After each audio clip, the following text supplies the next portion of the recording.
ఓం హరి ఓం శన్నో మిత్రస్యం వరుణః శన్నో భవత్వర్యమా శన్న ఇంద్రో బృహస్పతి శన్నో విష్ణురుక్రమః నమో బ్రహ్మణే నమస్తే వాయో త్వమేవం ప్రత్యక్షం బ్రహ్మాసి త్వామేవం ప్రత్యక్షం బ్రహ్మ వదిష్యామి ఋతం వదిష్యామి సత్యం వదిష్యామి తన్మామవతు తద్వక్తారమవతు అవతు మాం అవతు వక్తారం. ఓం శాంతి శాంతి శాంతి.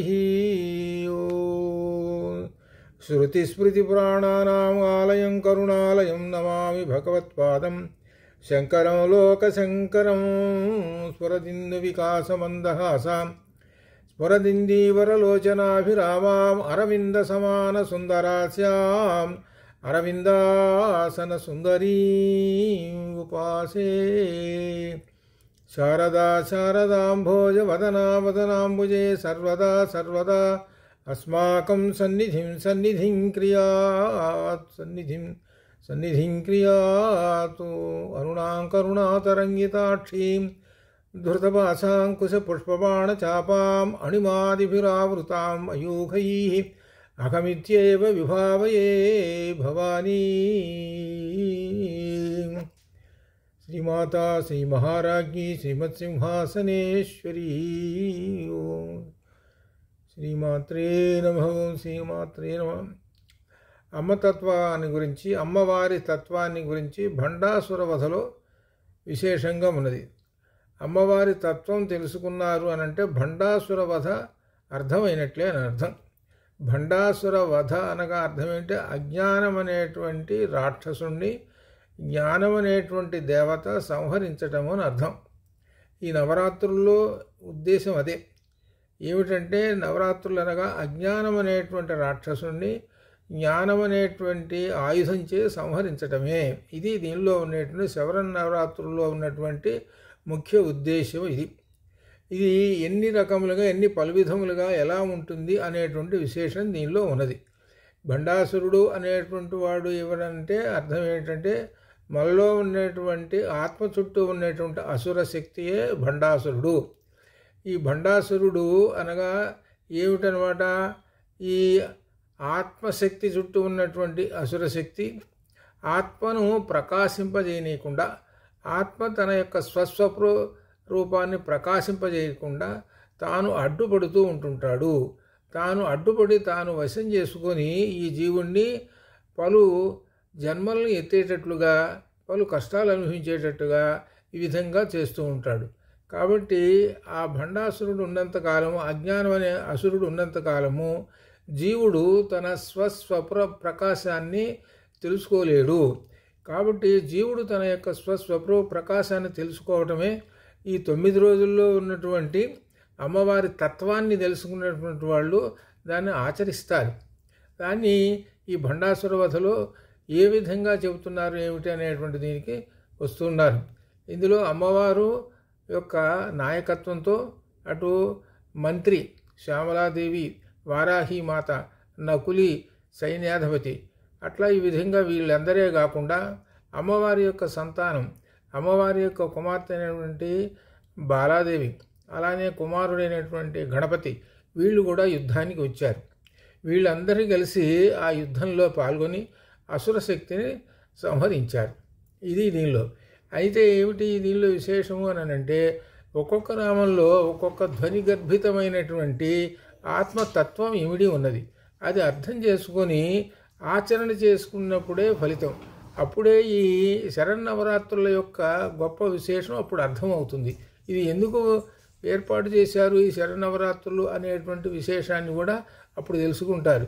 జీవుడు తన స్వస్వరూపం తెలుసుకొని తత్వమసి అనేటువంటి అద్వైత భావాన్ని తెలుసుకొని జీవాత్మ పరమాత్మ ఒక్కటే అనేటువంటి దాన్ని తెలుసుకొని ఏకమేవాద్వితీయం బ్రహ్మ అనేటువంటి వేదవాక్యాన్ని అనుసరించి తన స్వస్వరూపం తెలుసుకొని తాను పరమాత్మలో జీవబ్రహ్మైక్యం కావటమే ఇందులో ఉండేటువంటి గొప్ప విశేషమైనటువంటిది.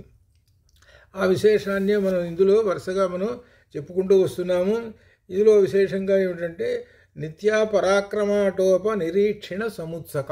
నిత్యాపరాక్రమాటోప, నిత్య అనేటువంటిది ఏమిటి, తిథి దేవత నిత్య అనేటువంటిది. ఏమిటి విశేషం అని అంటే ఇక్కడ తిథి దేవతలు మనకు పాడ్యమి, విధియ, తదియ అనేటువంటి తిథులు ఉన్నాయి. అంటే అర్థం ఏమిటంటే మొదటి రోజు, రెండో రోజు, మూడో రోజు అని అర్థం, అంతవరకే. తదియ అంటే అర్థం ఏంటి? తృతీయ అంటే మూడో రోజు, చతుర్థి అంటే నాలుగవ రోజు. అట్లా వరుసగా చతుర్దశి దగ్గరకు వచ్చేటప్పుడు 14వ రోజు, తర్వాత 15వ రోజు వచ్చే దగ్గరకు వచ్చేటప్పటికి పౌర్ణమి అని చెబుతారు. అనగా 15వ రోజు వచ్చేటప్పుడు క్రమక్రమంగా ఒక్కొక్క కళ వృద్ధి చెందుతూ అమ్మవారు 15వ తేదీ వచ్చేటప్పటికెళ్ళి 15వ తిథి దగ్గరకు వచ్చేటప్పటికి పూర్ణిమ, మనకు చంద్రుడు పూర్ణిమ కనబడుతుంటాడు. అయితే ఇక్కడ విశేషం ఏమిటంటే మొదటి రోజు, రెండో రోజు ఈ విధంగా చెప్పుకుంటామే, అవి ఈ రోజులో అర్థం. సంస్కృత భాషలో తృతీయ అంటే తదియ అంటే మూడో రోజు, చతుర్థి అంటే నాలుగవ రోజు, అంతవరకు అర్థం. పంచమి అంటే 5వ రోజు, షష్ఠి అంటే 6వ రోజు, అంతవరకు అర్థం. కానీ ఇక్కడ విశేషమే తెలుసుకోవాల్సింది ఏంటంటే ప్రతిరోజును అమ్మవారు ఉంటుంది. ప్రతిరోజు అంటే 24 గంటలు. 24 గంటలు పాడ్యమి రోజున కామేశ్వరి, అట్లా వరుసగా కామేశ్వరి, భగమాలిని, ఇట్లా ఈ విధంగా మనకు 15 తిథి దేవతలు ఉన్నారు. ఒక్కొక్క రోజున ఒక్కొక్క తిథి దేవత ఉంటుంది. అనగా ఆ తిథి దేవత ఎవరనమాట? అమ్మవారే. అమ్మవారి స్వరూపమే ఆ రోజున ఉంటుంది. పాడ్యమి రోజున కామేశ్వరి ఉన్నదంటే అమ్మవారు కామేశ్వరి రూపంలో ఆ 24 గంటలు ఉంటుంది అని అర్థం. అది అట్లా తెలుసుకోవాలి.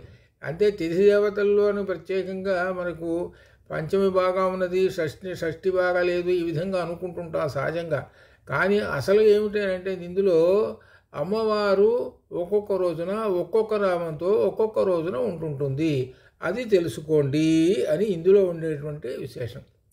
అట్లా 15 తిథులు అయిపోయిన తర్వాత 16వ అనేటువంటి తిథి ఉన్నది. 16వ అనేటువంటిది ఏంటి? కళ. ఈ 16వ అనేటువంటి కళ ఏమిటంటే గొప్ప విశేషమైనటువంటిది. ఈ 16వ కళ అనేటువంటిది మహానిత్య అంటారు. ఈ మహానిత్య అంటే అమ్మవారికి ఒక పేరు ఏమిటనమాట, ఇంకో పేరు మహానిత్య అనేటువంటి పేరు అనమాట అమ్మవారికి. ఆ అమ్మవారు ఈ 15 రోజుల్లో ఒక్కొక్క తిథితోటి ఉన్నది. అంటే ఏమిటన్నమాట? ఈ రోజున ఈ ఆత్మశక్తితోటి ఉన్నది. అనగా ఈ రోజున అమ్మవారు ఈ పేరుతోటి ఉన్నది. ఏమిటంటే మన యొక్క ఆత్మశక్తులు 15, ఇంకొకటి 16. 16 అనేటువంటిది చివరిది ఉండేటువంటిది పరమాత్మ శక్తి, అనగా అమ్మవారి యొక్క శక్తి 16వది. కాబట్టి ఈ 15 శక్తుల్ని ఉన్నాయి చూసారు, ప్రతిరోజు మనం ఆరాధించుకుంటూ ఒక్కొక్క నామంతో వచ్చి చివరికి 16వదైనటువంటిది షోడశాక్షరి అని అర్థం అనమాట. ఆ షోడశాక్షరి శక్తి ఏమిటనమాట? శ్రీం అనేటువంటి బీజం. ఆ శ్రీం అనేటువంటి బీజమే ఈ షోడశాక్షరిలో ఉన్నటువంటి 16వ అక్షరం. ఈ 16వ అక్షరమైనటువంటి శ్రీం అనేటువంటి బీజం అనేది అమ అనేటువంటి కళ. ఈ కళ అమ్మవారి యొక్క స్వరూపం. ఇది అమ్మవారు అయ్యవారు ఇద్దరు కలిసినటువంటి స్వరూపం. ఇది కేవలం అమ్మవారినే కాదు, అయ్యవారు అమ్మవారు రెండూ కలిసినటువంటి ఒక కళ ఇది. ఈ కళ ఎలా ఉంటుంది అని అంటే విధినాటి చంద్రుని మాదిరిగా ఉంటుంది, సన్న రేఖ మాదిరిగా ఉంటుంది. ఆ రేఖ ఉన్నది అమ్మవారి శిరస్సున ఉంటుంది, అయ్యవారి శిరస్సును కూడా ఉంటుంది. ఈ రేఖ ఏమిటనమాట? అమ అనేటువంటి కళ అనమాట అది. అందుకనే మనం దర్శనం చేసుకునేటప్పుడు అమ్మవారి శిరస్సును దర్శనం చేసుకునేటప్పుడు అమ్మవారి శిరస్సు మీద చంద్రరేఖను దర్శనం చేసుకొని అమ్మవారి యొక్క స్వరూపము ఇద్దరూ కలిసినటువంటి స్వరూపము, అనగా శివశక్తులు రెండూ కలిసినటువంటిది అనమాట. అందుకనే మనకు సౌందర్యలహరిలో మొట్టమొదటి శ్లోకంలో కూడా శివాభ్యాం అని ద్వితీయ విభక్తితోటి చెప్పుకుంటూ వచ్చారనమాట. అట్లా ఈ విధంగా ఇద్దరూ కలిసినటువంటి రూపం అనమాట. కాబట్టి అలా దర్శనం చేసుకొని అయ్యవారు అమ్మవారు ఉన్నటువంటిది ఒకటే ఒక రూపమైనటువంటి ఆ కళను దర్శనం చేసుకొని మనం సంతోషించడం. ఇట్లా ఈ విధంగా మనం ప్రతిరోజు ఒక్కొక్క కళని, అనగా అమ్మవారి యొక్క ఆత్మశక్తి. ఇక్కడ అమ్మవారి యొక్క ఆత్మశక్తి అని అంటే అర్థం ఏంటంటే మనలో ఉన్నటువంటి ఆత్మ యొక్క శక్తే. ఒక్కొక్క కళని తెలుసుకోండి అని చెబుతున్నారు. మనలో ఇంత ఆత్మశక్తి ఉన్నది, అది తెలుసుకోవడానికి ఏమిటంటే అమ్మవారిని ఉపాసన చేసుకుంటే తెలుసుకుంటారు అని అర్థం. ఈ ఏమిటంటే ఈ ఆత్మశక్తులు, ఈ 15 ఆత్మశక్తులు, 16 అమ్మవారి యొక్క అమ అనేటువంటి శక్తి, ఈ 16 కూడా ఏమిటంటే ఇక్కడ విశేషం ఇవి తెలుసుకోకుండా ఉంటున్నారు అనగా ఏమిటని అర్థం? అజ్ఞానంలో ఉంటున్నారు. దేనికి కారణం అని అంటే భండాసురుని యొక్క సేనానాయకులు ఉన్నారు, సేనాపతులు. అవతల కూడా ఉంటారు కదా, యుద్ధం అనేటప్పటికి కూడా భండాసురుడి వైపు కూడా ఉన్నారు కదా, ఆయన వైపు ఉన్నటువంటి సేనానాయకులు ఉన్నారు. వాళ్ళెవరు అంటే దమనకాదులు, దమనకుడు మొదలైన ఒక సేనాపతులు ఉన్నారు. ఆ సేనాపతులు ఏం చేస్తారనంటే ఆత్మశక్తిని కప్పివేసేస్తారు. అజ్ఞానం అనేటువంటి శక్తితోటి కప్పివేసేస్తారు. మనలో ఉన్నటువంటి ఆత్మశక్తిని తెలియకుండా, మనల్ని గ్రహించుకోకుండా, మనలో ఆత్మ ఉన్నది అనేటువంటి తెలియకుండా అజ్ఞానంతోటి కప్పివేసేసి ఆ భండాసురుడు వశం చేసుకుంటాడు. అనగా నీలో ఆత్మ ఉన్నదయా, అనగా పరమాత్మ ఉన్నది అనేటువంటిది ఎవరన్నా చెప్పినా కానీ వినడు. అంటే అర్థమేమిటి? భండాసురుని యొక్క సేనానాయకులు పట్టువేసేసారనమాట. అందువలన ఆ బుద్ధిని అనుసరించి కూడా ఉంటుంది అనమాట. కాబట్టి ఈ అజ్ఞానం అనేటువంటిది ఉన్నది. ఈ అజ్ఞానం అనేటువంటిది ఉండటం వలన తనలో ఉన్నటువంటి ఆత్మశక్తి తెలియదు అని అర్థం. కాబట్టి జ్ఞానం ఎప్పుడైతే వచ్చిందో క్రమక్రమంగా తన ఆత్మశక్తి తెలుస్తూ ఉంటుంది. తనలో ఒక శక్తి ఉన్నది, మహాశక్తి. ఆ మహాశక్తిని తెలుసుకోవాలి. ఆ తెలుసుకుంటేనే స్వస్వరూపం తెలుస్తుంటుంది అనేటువంటిది ఒక జ్ఞానం కలగాలి. కాబట్టి ఈ జ్ఞానం కలగాలి అని అంటే ఏమిటంటే మనకు ఎలా వస్తుంది ఏమిటి అనేటువంటి విశేషానికి వస్తే, విశేషంగా ఏంటంటే భగవద్గీత అందుకే వచ్చింది. భగవద్గీతలో జ్ఞానయోగంలో ప్రత్యేకంగా చెప్పారు ఆ జ్ఞానాన్ని గురించి. ఆ జ్ఞానం గురించి చెప్పినది అంటే విశేషమైనది ఏమిటంటే దీనిలో విశేషంగా యథైధాంసి సమిద్ధోగ్ని అగ్నిసాత్ కురితే అర్జున, జ్ఞానాగ్ని సర్వకర్మాణి భస్మసాత్ కురితే తథా అని చెప్పారు. కాబట్టి ఇందులో విశేషం ఏంటంటే సర్వకర్మలన్నింటిని కూడా జ్ఞానం అనేటువంటి అగ్నిలో పడివేసినప్పుడే, ఆ కర్మలన్నీ నశించినప్పుడే నీకు జ్ఞానం కలుగుతుంటుంది. నీవు ఎల్లప్పుడూ ఏం చేస్తుంటావు? కర్మల మీదనే ఆధారపడి కర్మలను చేస్తూ ఆ కర్మలలోనే లీనమైపోతూ ఆ కర్మల్లోనే సంతోషంతో ఉన్నావు కాబట్టి, నీవు కర్మలతో ఉన్నావు కాబట్టి జ్ఞానం అనేది వికసించదు. కాబట్టి సమస్త కర్మలన్నింటినీ కూడా జ్ఞానాగ్నిలో పడవేసేయాలి. నువ్వు కర్మలు ఏం చేస్తున్నావో వాటన్నిటి కూడా ఏమని చేయాలి అంటే అర్థం అనమాట. అందుకనే మొట్టమొదటి చెప్పారనమాట ఏమిటంటే నువ్వు కర్మలను చేయము, కర్మల యందు నీకు అధికారం లేదు, కర్మఫలాలు అనేటువంటి దాని ఏందో లేదు, అధికారం లేదు అని కూడా దానిలో మొట్టమొదటి మన ప్రారంభంలోనే చెప్పాడు. అనగా నిష్కామ కర్మతోటే నీ యొక్క కర్మలు చేస్తూ ఉంటుంటే అప్పుడు నీకు క్రమక్రమంగా ఆత్మశక్తి, నీలో ఉన్న ఆత్మశక్తి తెలుస్తుంటుంది. అనగా నైష్కర్మ్య అనేటువంటి సిద్ధితో ఉండాలి అని అక్కడ గొప్ప విశేషమైనటువంటిది. కర్మణ్యేవాధికారస్తే మా ఫలేషు కదాచన మా కర్మఫల హేతుర్భూ మాతే సంకోస్వ కర్మణి అని చెప్పారు. కాబట్టి కర్మలన్నిటి కూడా, అన్ని కర్మలను కూడా చేసేటప్పుడు నాహంకర్త అనేటువంటి భావంతో ఉండాలి. ఆ ఫలం అనేటువంటిది ఈశ్వరార్పణము. అందుకనే ఫలం కూడా, ఆ వచ్చిన ఫలం కూడా ఈశ్వరార్పణము అనేటువంటి బుద్ధిభావంతో చేయాలి. అందుకనే మనం దానం ఇచ్చేటప్పుడు కూడా ఏమని ఉంటారు? అహం నాది కాదు, ఇదన్న మమ అనేటువంటి భావంతో ఉండాలి. ఇట్లా ఈ విధంగా నైష్కర్మ్య సిద్ధితోటి ఉండటం వలన క్రమంగా ఆత్మశక్తి తెలుస్తూ ఉంటుంది. నహి జ్ఞానేన సదృశం పవిత్రమిహ విద్యతే తత్ స్వయం యోగ సంసిద్ధ కాలేనాత్మని విందతి. అలానే శ్రద్ధావాన్ లభతే జ్ఞానం తత్పర సంయతేంద్రియ జ్ఞానం లబ్ధ్వా పరాం శాంతిం అచిరేణాధిగచ్చతి అనే విధంగా మరో జ్ఞానయోగంలో మనకు వచ్చినటువంటి ఒక విశేషం. కాబట్టి ఈ జ్ఞానం కలుగుతుంటుంటే మనలో ఉండేటువంటి ఆత్మశక్తి తెలుస్తూ ఉంటుంటుంది. ఆత్మశక్తి తెలిసే కొద్దీ స్వస్వరూపంలోకి వస్తూ ఉంటుంటాడు. ఈ ఆత్మశక్తులు క్రమక్రమంగా వృద్ధి చెందుతూ ఉంటుంటాయి అని అర్థం. అనగా పాడ్యమి విధియ తది అని అంటే ఆ చంద్రకళ రోజు రోజుకి వృద్ధి చెందుతూ ఉంటుంటుంది. అలానే మనలో ఉన్న ఆత్మశక్తి వృద్ధి చెందుతూ ఉంటుంది. ఎప్పుడైతే జ్ఞానాన్ని పట్టుకున్నావో, జ్ఞానం అనే జ్యోతిని పట్టుకున్నావో, అప్పుడు క్రమక్రమంగా నీలో ఉన్నటువంటి అజ్ఞానం తొలగుతూ, అజ్ఞానం అనే చీకటి తొలగుతూ నీకు ఆత్మశక్తి కలుగుతుంటుంది అని చెబుతూ, ఒక్కసారి కనుక నీ హృదయం అనేటువంటి ఆ స్థానంలో హృదయం అనేటువంటి స్థానంలో ఒక్కసారి జ్ఞానం అనేటువంటి బీజం అంటే విత్తనం ఏం చేస్తుంది, ఒకసారి అట్టగా నాటితే అది క్రమక్రమంగా వృద్ధి చెంది మహావృక్షం అయిపోతుంది. అది మహావృక్షమై జ్ఞానఫలం ఇచ్చేస్తుంటుంది. కాబట్టి జ్ఞాన బీజము నీ హృదయంలో గనక ఒకసారి నాటుకున్నదనంటే అది క్రమక్రమంగా పెరిగి పెద్దదై జ్ఞాన ఫలాన్ని ఇస్తుంటుంది. ఆ జ్ఞానఫలం ఆస్వాదించినప్పుడే నీకు మోక్షం లభిస్తుంది. కాబట్టి జ్ఞానఫలం పొందాలి అని అంటే ఏమిటనంటే నీలో ఉన్న ఆత్మశక్తులు ఉన్నాయే వాటిని క్రమంగా తెలుసుకో. ఆ ఆత్మశక్తుల్ని తెలుసుకోమని చెప్పడానికే మనకు ఈ నామం వచ్చింది, నిత్యాపరాక్రమాటోప నిరీక్షణ సముత్సుక. కాబట్టి ఒక్కొక్క రోజున అమ్మవారు ఒక్కొక్క పేరుతోటి ఉంటుంది.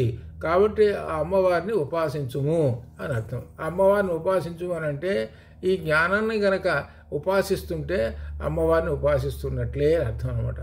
ఈ జ్ఞానం అనేటువంటిది ఎక్కడ ఉన్నదంటే ఉపనిషత్తులలో జ్ఞానం అనేది ఉన్నది. అలానే అమ్మవారి దగ్గరికి చేరితే ఆ జ్ఞానం అనేటువంటిది తెలుస్తుంటుంది. అమ్మవారే జ్ఞానము, జ్ఞానద, జ్ఞాన విగ్రహ అని ఇట్లా అయిన తర్వాత ఇంకా యుద్ధం సాగుతూనే ఉంది. యుద్ధం అనేటప్పటికీ ఈ వైపున ఎంతమంది వచ్చారు, అమ్మవారి యొక్క కూతురు, కొడుకు, కుమారుడు వీళ్ళందరూ వచ్చేసారు కదా సైన్యం అంతా. మరి అట్లనే అవతల భండాసురుడి వైపు కూడా వస్తారు కదా. ఆ భండాసురుడి కూడా ఎవరున్నారు, వాళ్ళకే మామార్చులు ఉన్నారు, అట్లనే ఆయనకి కుమారులు ఉన్నారు. వాళ్ళు కూడా యుద్ధానికి వచ్చి వాళ్ళల్లో ఆ భండాసురుడికి కుమారులు ఉన్నారు. ఎంతమంది ఉన్నారు కుమారులు? 30 మంది కుమారులు ఉన్నారు. ఈ 30 మంది కుమారులు ఏమిటి? అజ్ఞానానికి మారుపేర్లు వీళ్ళు. ఇది దీనిలో ఉన్న తత్వం. కాబట్టి అజ్ఞానంతో ఉన్నటువంటి ఆ 30 మంది కుమారులనే భండపుత్రులు ఉన్నారే, ఆ భండపుత్రులు అనేటువంటి వాళ్ళు ఈ సమస్తమైనటువంటి మన యొక్క దేహంలో ఉండేటువంటి వివిధ దేవతలు ఎంతమంది ఉన్నారో అందరినీ కూడా ఆక్రమించేసేసి వాళ్ళ యొక్క జ్ఞానాన్ని, జ్ఞాన వెలుగుల్ని, దేవతల యొక్క జ్ఞాన వెలుగుని ప్రకాశింపనీయకుండా అడ్డుపడుతూ ఉన్నారు. అటువంటి ఆ అజ్ఞానాన్ని అమ్మవారు ఉన్నారు. అమ్మవారి యొక్క హృదయంలో నుంచి వచ్చినటువంటిదే బాలాదేవి, అనగా అమ్మవారు యొక్క కుమార్తెగా చెబుతారు. అంటే హృదయంలో నుంచి వచ్చింది కాబట్టి, తత్స్వరూపం కాబట్టి మా అమ్మవారి యొక్క కుమార్తెగా చెబుతారు. అయితే ఇక్కడ విశేషం ఏంటంటే, ఇక్కడ ఒక విశేషం ఉన్నది. ఏమిటో అమ్మవారు ఎవరు? శ్రీ విద్యామంత్రం. అమ్మవారే శ్రీ విద్యామంత్రం. శ్రీ విద్యామంత్రాన్ని సూక్ష్మరూపం చేస్తే బాలామంత్రం అవుతుంది. శ్రీ విద్యామంత్రంలో ఉండేటువంటి 15 అక్షరాలని సూక్ష్మరూపం చేస్తే 3 అక్షరాలు అవుతాయి. అంతే, ఇంకేం లేదు. దానిలో నుంచి వచ్చినది కాబట్టి, అనగా పంచదశలో నుంచి వచ్చినటువంటిదే బాలామంత్రం. అందువలన ఇక్కడ ఈ ఇంతటి యొక్క అంతరార్థం ఉన్నదన్నమాట. అది ఆ బాలాదేవిని ఎవరైతే ఉపాసన చేస్తారో, అనగా బాలామంత్రాన్ని ఎవరైతే ఉపాసన చేస్తారో వాళ్ళందరికీ కూడా ఆత్మశక్తి తెలుస్తుంది, స్వస్వరూపం తెలుస్తుంది. స్వస్వరూపం అనే జీవుడిలో ఉన్నటువంటి ఆ జీవత్వం పోయి తన యొక్క ఆత్మ స్వస్వరూపం తెలుసుకొని అప్పుడు ఆత్మ పరమాత్మయే ఏకమేవ ద్వితీయం బ్రహ్మ అని తెలుసుకుంటాడు, అనగా అద్వైత భావంలో ఉంటాడు. కాబట్టి బాలా మంత్రాన్ని ఉపాసించినటువంటి వాళ్ళకి ద్వైతం నశించి అద్వైతం ప్రకాశిస్తుంది అని గొప్ప విశేషమైన దీనిలో చెబుతున్నారు. అట్లా ఇంకా విశేషం ఏంటంటే, ఈ మొత్తం ఎప్పుడైతే జ్ఞానం వికసించిందంటే సంసార బంధములు అనేటువంటి ఇవన్నీ కూడా నశించుతాయి అని చెబుతాయి. కాబట్టి ఆ బాలామంత్రాన్ని ఐం క్లీం సౌహ్ అనేటువంటి 3 బీజాక్షరాలని ఆరోహణ అవరోహణ ప్రకారంగా వాటిని గురువు దగ్గర తీసుకొని ఉపాసన చేయాలి. ఈ బాలామంత్రం అనేటువంటిది అమ్మవారి నుంచి వచ్చింది. అమ్మవారి అంటే బిందువులో నుంచి వచ్చినటువంటి త్రికోణం ఉన్నదే, ఆ త్రికోణమే బాలామంత్రము. ఆ త్రికోణంలో ఉండే 3 బిందువులే ఐం క్లీం సౌహ్. ఐం అనేటువంటి మహాసరస్వతి, క్లీం అనేటువంటి మహాలక్ష్మి, అలానే సౌహ్ అనేటువంటిది రుద్రాణి లేక పార్వతి. ఇట్లా వీళ్ళకి ఈ శక్తుల్ని కూడా వాణీ హిరణ్య గర్భాభ్యాం నమః ఎవరు సరస్వతి, లక్ష్మీనారాయణాభ్యాం నమః, పార్వతీ పరమేశ్వరాభ్యాం నమః అని ఈ 3 మంత్రాలు చెబుతున్నామంటే ఈ ఐం క్లీం సౌహ్ అనేటువంటి బీజానికి సగుణ రూపములను నమస్కారం చేస్తామని అర్థం. వాణీ హిరణ్య గర్భాభ్యాం నమః అంటే ఐం బీజం. అలానే లక్ష్మీనారాయణాభ్యాం నమః అని అంటే క్లీం బీజం. అలానే పార్వతీ పరమేశ్వరాభ్యాం నమః అంటే సౌహ్ బీజం. ఇట్లా అనమాట. ఈ 3 నామములు కన్నా పలికామనంటే పరోక్షంగా ఐం క్లీం సౌహ్ అనేటువంటి బాలమంత్రాన్ని మనం ఉపాసించిన వాళ్ళు అవుతాం. ఇంకా విశేషం ఉంటే త్రికోణాంబ, త్రికోణాంతర దీపిక అనేటువంటి నామాలను కూడా ఉపాసన చేసినటువంటి వాళ్ళు అవుతాం.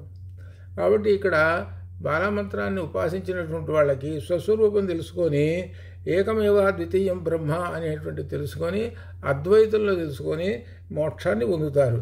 బాలమంత్రం ప్రధానంగా ఇచ్చేటువంటిది మోక్షాన్ని ఇస్తుంటుంది అనమాట. బాలమంత్రం అమ్మవారి శ్రీ విద్యామంత్రం ఎట్లనో ఇది అంతే. అట్లనే ఆ తర్వాత ఇంతవరకు చెప్పారు. అనగా ఇక్కడ అజ్ఞానం నశించింది, జ్ఞానం వెలిగింది, జ్ఞానాదేవత కైవల్యం అన్నట్టుగా ఆ కైవల్యం ఇలా సిద్ధిస్తుంది అని చెప్పారు. అని చెబుతూ ఇంకా వరుసగా ఇక మంత్రిణి అంబా విరచిత విషంగ వధతోషిత అని చెబుతున్నారు. మంత్రిని ఎవరు? శ్యామలాదేవి. ఆమె శ్యామలాదేవి అమ్మవారు. ఆమె విషంగుడు అనే రాక్షసుడిని సంహరించింది. అప్పుడు అమ్మవారు సంతోషించింది అని చెబుతున్నారు. దీనిలో అసలు దీని యొక్క ఏమిటి దీనిలో ఇక్కడ విశేషంగా అంటే చెబుతుంది. దీనిలో ఈ భండాసురుడు అనేటువంటి వాడు అసలు రాక్షసరాజు ఉన్నాడు కదా, వీడికి విశేషంగా ఏంటంటే భండుని యొక్క శిరస్సు ఎడమ కుడివైపు నుండి వీళ్ళిద్దరు పుట్టారు. శిరస్సుకి ఎడమ వైపు నుంచి ఒకడు, కుడివైపు నుంచి పుట్టారు. అనగా శిరస్సులో నుంచి వచ్చారనంటే చాలా ప్రధానమైనటువంటి వాళ్ళు వీళ్ళు ఏమిటనమాట విశేషం. దీనిలో భండాసురుని యొక్క సోదరులు అనమాట వీళ్ళిద్దరు. విషంగుడు, విశుక్రుడు అనేటువంటి వాళ్ళు భండాసురుని సోదరులు. వీళ్ళు ఏం చేస్తున్నారనమాట, బుద్ధిచే ఆత్మవిచారం చేసి అంగరహితుడై ఆత్మానందం పొందుట. అనగా వీళ్ళు ఏం చేస్తారు, వీళ్ళ ఇద్దరు కూడా మొత్తం వీళ్ళందరూ ఏంటి అజ్ఞానం అనేటువంటి కనుక, కాబట్టి అజ్ఞానం అనేటువంటిది తొలగాలి. కాబట్టి వీళ్ళని సంహరించడం వలన అజ్ఞానం అనేటువంటి ఆ అసుర శక్తిని జ్ఞానం అనే ఖడ్గంతో సంహరించడం వలన అనగా బుద్ధిచే ఆత్మవిచారం చేస్తే అప్పుడు నీకు కలిగేది ఏమిటంటే కనపడేది నిర్గుణ పరబ్రహ్మం కనపడుతుంటుంది. నిర్గుణ పరబ్రహ్మము కైవల్యానికి. ఇప్పుడు సగుణ బ్రహ్మము అనేటువంటిది బాలా విక్రమ నందిత. ఇక్కడి చూడ బాలాదేవి సగుణ బ్రహ్మంలో మనకు కనబడుతున్నది. బాలామంత్రాన్ని ఉపాసిస్తున్నాము. ఇక్కడ విశేషం ఏమిటంటే ఇక్కడ నిర్గుణ పరబ్రహ్మాన్ని తెలుసుకోవాలి. నిర్గుణ పరబ్రహ్మాన్ని తెలుసుకోవాలంటే ఇద్దరు సోదరులు ఉన్నారు, వాళ్ళిద్దరినీ సంహరించాలి. ఎవరు? భండాసుని సోదరులు. వాడు విషంగుడు, విశుక్రుడు అని. కాబట్టి ఇందులో 2 విశేషాలు చెబుతున్నారు. సగుణ బ్రహ్మము, నిర్గుణ బ్రహ్మము 2 చెబుతున్నారు. సగుణ బ్రహ్మాన్ని ఉపాసించడము. ఇప్పుడు శరన్నవరాత్రుల్లో ఏమిటి ఉపాసిస్తున్నామనంటే సగుణ బ్రహ్మాన్ని ఉపాసిస్తున్నాం. సగుణ బ్రహ్మాన్ని అనగా సగుణ బ్రహ్మం అంటే అమ్మవారి యొక్క రూపాన్ని ఈ 9 రోజులు 9 అవతారాలు వేసుకొని ఉపాసన చేస్తూ ఉన్నాం. నిర్గుణ బ్రహ్మం అనేటువంటిది కేవలం ఉపనిషత్తులు వేదాంతములలో ఉండేటువంటి జ్ఞానాన్ని ఉపాసన చేసుకొని అప్పుడు ఆ అజ్ఞానం అనేటువంటి రాక్షసుడిని సంహరించుకోవటం. అనగా అజ్ఞానం అనేది తొలగిపోతుంటుంది. ఎప్పుడైతే జ్ఞానజ్యోతి లోపల ప్రవేశించిందో అజ్ఞానం అనేది తొలగిపోతుంటుంది. అజ్ఞానం తొలగిపోయినప్పుడు నిర్గుణ బ్రహ్మము కనపడుతుంటుంది. నిర్గుణ బ్రహ్మము అనగా అర్థం ఏమిటి? అసలు బ్రహ్మము అంటే ఏమిటో చెప్పేటువంటిది. నిర్గుణ అంటే త్రిగుణములు లేనటువంటిది అని అర్థం. త్రిగుణములు కలిగినటువంటి రూపమే ఈ 9 రోజులు. కాబట్టి త్రిగుణములతోటి ఉన్నటువంటి రూపం ఈ 9 రోజులు చూపిస్తూ అందుట్లో విశేషంగా ఈ త్రిగుణాలకి చివరి 3 రోజులు చూపిస్తారు. త్రిగుణాలకి చివరి 3 రోజులు ఏమిటి? ఇప్పుడు సత్వగుణం ఉందనుకోండి, మహాలక్ష్మి. అలానే ఇట్లా ఈ విధంగా అనమాట. అయితే ఇక్కడ సరస్వతీదేవి అనేటువంటి రూపం మాత్రం ఇక్కడ మాత్రం సత్వగుణానికి వస్తుంటుంది. రజోగుణానికి మహాలక్ష్మి వస్తుంది. తర్వాత దుర్గామాత తమో గుణానికి వస్తుంది. ఇక్కడ ఈ 3 రోజులు అనగా సరస్వతి సత్వగుణానికి వస్తుంటుంది, రజోగుణమేమో మహాలక్ష్మికి వస్తుంటుంది, దుర్గాదేవి ఏమో తమో గుణానికి వస్తుంది అనమాట. ఈ 3 గుణాలు, కాబట్టి 3 రూపములు, కాబట్టి త్రిగుణములు. ఈ త్రిగుణములను దాటినటువంటిదే చివరిన వచ్చేటువంటిది ఏమిటనమాట? విజయదశమి అనగా రాజరాజేశ్వరి అమ్మవారు. అయితే ఇందులో ఏం చెబుతున్నారు వరుసగానంటే ఈ మూడింటిని అర్థం చేసుకోవాలి. మహాసరస్వతి, మహాలక్ష్మి, అలానే మహాకాళి అనగా అర్థం ఏంటంటే దుర్గ. అర్థం చేసుకోండి అని అంటే చివరికి దుర్గ అంటే అర్థం ఏమిటంటే దీనిలో మోక్షాన్ని పొందటము. మోక్షాన్ని పొందటం అంటే ఎట్లా అంటే అజ్ఞానం అనేటువంటి రాక్షసుడిని, వైశాసురుడు అనేటువంటి రాక్షసుడిని అమ్మవారు సంహరించటము. ఎప్పుడైతే అజ్ఞానం అనేటువంటిది నశించిందో అప్పుడు జ్ఞాన ప్రకాశం అయ్యి అమ్మవారు తన స్వస్వరూపము అనగా నీలో ఉన్న స్వస్వరూపమే కనపడుతుంటుంది. కాబట్టి ఇలా స్టేజెస్గా చెప్పారు. అనగా సరస్వతి అని అంటే అర్థం ఏమిటి? జ్ఞానము. నువ్వు జ్ఞానాన్ని పట్టుకోకపోతే మొట్టమొదటి మెట్టు ఏమిటి? జ్ఞానం అనేటువంటిది మెట్టు. ఆ జ్ఞానం అనేది మెట్టు ఎట్లా పట్టుకోకపోతే ఎట్లా?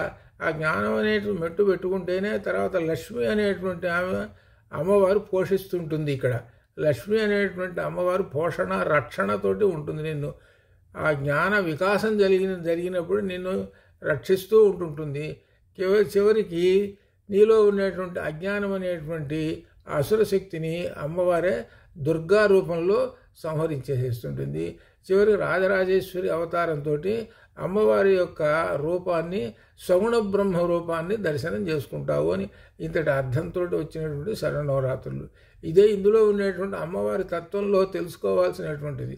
అమ్మవారి తత్వంలో తెలుసుకోవటం అంటే అర్థం ఏంటి? నిర్గుణ పరబ్రహ్మము ఎప్పుడైతే తెలుసుకుంటావో అప్పుడు నీలో ఉన్న స్వస్వరూపమైనటువంటి ఆత్మశక్తిని తెలుసుకుంటావు. అందుకోసం ఇంత విశేషం చెప్పారు. కాబట్టి ఈ 9 రోజుల్లో విశేషం ఏమిటంటే సగుణ బ్రహ్మంలో ఉన్నటువంటి 9 రూపంలో ఉన్నటువంటి జ్ఞాన ప్రకాశం ఏమిటో తెలుసుకోండి అని చెబుతున్నారు. అది కేవలం అమ్మవారి రూపాన్ని చూసి సంతోషించటం కాదు, ఆ అమ్మవారి రూపంలో ఉండేటువంటి విశేషం ఏమిటో తెలుసుకుంటేనే అప్పుడు విశేషమైనటువంటిది నీలో ఉన్నటువంటి ఆ జ్ఞానం అనే రాక్షసుడు సంహరింపబడుతుంటాడు అని చెప్పారు. అని చెప్పిన తర్వాత ఇక్కడ ఇంకా చెబుతున్నారు ఏమిటంటే విశుక్ర ప్రాణహరణ వారాహి వీర్యనందిత. విశుక్ర ప్రాణహరణ, విశుక్రుడు అనేటువంటి ఈ రాక్షసుడు యొక్క ప్రాణములను హరించినటువంటిది వారాహి మాత. ఈ విశుక్రుడు అనేటువంటి వాడు ఈ భండాసుడు అనేటువంటి వాడు. విశుక్రుడు, విషంగుడు అనేటువంటి వాళ్ళు 2 రాక్షసులు. వీళ్ళిద్దరే ఈ జీవుణ్ణి పట్టి బంధిస్తూ జీవుణ్ణి ఇష్టం వచ్చినట్టుగా అనేక కష్టాలు పెట్టేది వీళ్ళే. ఈ విశుక్రుడు, విషంగుడు అనేటువంటి వాళ్ళు వీళ్ళిద్దరు ఏం చేస్తుంటారు అనేటువంటిది ఇది. మన శరీరంలో ఉండి ఏం చేస్తుంటారు అని. విషంగుడు ఏం చేస్తుంటాడు? విషయాసక్తుల మీద చూపిస్తుంటాడు. అనగా ఒక మనిషి ఉన్నాడు అనుకోండి, ఆ మనిషికి జ్ఞానాసక్తి మీద ఇంట్రెస్ట్ లేదు. ఎంతసేపటికి విషయాసక్తులు పొందుదాము. విషయాసక్తులు అని అంటే అర్థం ఏమిటి? అవి అశాశ్వతమైనటువంటివి. ఆ కాసేపుడు సుఖాన్ని ఇస్తాయి, చివరికి ఈ శరీరాన్ని పాడు చేసేస్తుంటాయి. అనగా ఒక రంగా చెప్పాలంటే అసన్మార్గంలో నడుచుతూ ఉంటుంటాడు విషయాసక్తులు ఉన్నటువంటి వాడు. ఈ విషయాసక్తులని తోటి ప్రవర్తించేటట్టుగా చేస్తుంటాడు ఎవరు? విషంగుడు అనేటువంటి వాడు పని అది. అలానే విశుక్రుడు అనేటువంటి ఈ రాక్షసుడు వీడు ఈ జీవుడిలో ఉండేటువంటి తేజస్సు, శుక్ర అంటే తేజస్సు అని అర్థం అనమాట. ఈ తేజస్సును హరించి వేసేస్తుంటాడు. ఈ తేజస్సు ఎలా ఉంటుంది అని అంటే ఇంద్రియాల్లో తేజస్సు ఉంటుంది, అనే కంటిలో తేజస్సు, అలానే చెవులలో తేజస్సు, ఇవన్నీ తేజస్సు ఉండటం వలన ఇవి చక్కగా పనిచేస్తూ ఉంటాయి. ఈ తేజస్సు ఎప్పుడు హరించుకుపోతుంటాయి అని అంటే అటు విషయాసక్తుల మీద కనుక ఉంటే ఈ జీవుడు క్రమక్రమంగా ఈ తేజం అంతా పోతుంటుంది. అనగా అర్థం ఏమిటనమాట? ఈ ఇంద్రియంలో ఉండేటువంటి తేజం క్రమక్రమంగా పోతుంటుంది. అందుకనే కఠోపనిషత్తులో యమధర్మరాజు నచికేతుడికి అంటాడు, నీకు కావాల్సిన సంపదలు ఇస్తాను, అవన్నీ తీసుకొని పోవాయా అని అంటే ఆయన అంటాడు, ఏమంటాడు తెలుసిన? సర్వేంద్రియాణం జరయంతి తేజ అని అంటాడు. నువ్వు చెప్పేటువంటి ఈ సంపదలన్నీ కూడా ఏం చేస్తాయి అంటే చివరికి నాలో ఉన్నటువంటి ఇంద్రియముల యొక్క తేజస్సును హరించి వేసేస్తుంటాయి. ఇంద్రియముల యొక్క తేజస్సు హరించి వేసేసినప్పుడు అప్పుడు క్రమక్రమంగా ఏమవుతాడు, వీడు పతనావస్థలోకి వెళ్ళిపోతాడు. అనగా జీవుడు మరలా అనేక జన్మలు పొందుతూ ఉంటూ ఆ విధంగా పాతాళానికి వెళ్ళిపోతుంటాడు. ఇది కాబట్టి విషయాసక్తులు ఉన్నటువంటి వాడు అంతటి దుర్గతి పొందుతాడు. అలా దుర్గతి పొందించడమే ఇదిగో వీళ్ళిద్దరి పని. ఎవరు? విషంగుడు, విషక్రుడు అనేటువంటి రాక్షస శక్తులు, అసుర శక్తులు ఈ మనిషిలో ఉన్నంతకాలము వీడు పైకి రాలేడు. అనగా అర్థం ఏమిటి? ప్రగతిలో ఉండడు, దుర్గతిలోనే ఉంటాడు అని చెబుతున్నారు. కాబట్టి విషయాసక్తుల నుంచి దృష్టి మరలాలి. ఆ దృష్టి మరాలి అంటే అమ్మవారిని ఉపాసన చేయము అని చెబుతున్నారు. అమ్మవారిని ఉపాసన చేయము అని అన్నారు. అమ్మవారు అంటే ఏమిటో తెలుసుకో. అమ్మవారంటే జ్ఞానమయము అని అర్థం. జ్ఞానమయమైనటువంటి అమ్మవారిని తెలుసుకుంటే అప్పుడు నీవెవరో నీవేమిటో నీ సంగతి అంతా తెలుస్తుంటుంది. నీవు కూడా చాలా గొప్పవాడివయ్యా అనేటువంటి విషయం కూడా మనకు సౌందర్యలహరిలో 22వ శ్లోకంలో కూడా భవానిత్వం దాసే వైవితర దృష్టిని సకరుణ అనేటువంటి దానిలో చెప్పుకుంటూ వచ్చారు. ఎవరనగా ఈ మనిషి, ఈ జీవుడు అనేటువంటి వాడు సామాన్యుడు కాదు, వీడు సాక్షాత్తుగా మరలా పరమాత్మ స్వరూపమే అనేటువంటి భావం అక్కడ చెబుతూ ఉన్నారన్నమాట. అహం బ్రహ్మాస్మి అనేటువంటి అట్లనే 4 మహావాక్యాలు అర్థమవుతాయి. ఎప్పుడైతే విశుంగుడు, విశుక్రుడు వీళ్ళు అసురశక్తి నశిస్తుందో అప్పుడు 4 మహావాక్యాలు.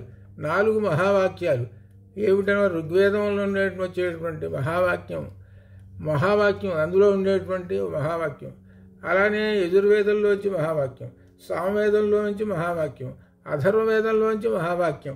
ఈ మహావాక్యాలు ఏం చేస్తున్నాయని అనమాట, జీవుని యొక్క స్వస్వరూపం తెలుపుతూ అహం బ్రహ్మాస్మి, నేను బ్రహ్మమును నేనేను, తత్వమసి అనగా తత్ ఆ పరబ్రహ్మమును నేనేను, అయమాత్మా బ్రహ్మ నేను బ్రహ్మమును అని ఈ విధంగా చెప్పుకుంటూ వస్తున్నారు అన్నమాట.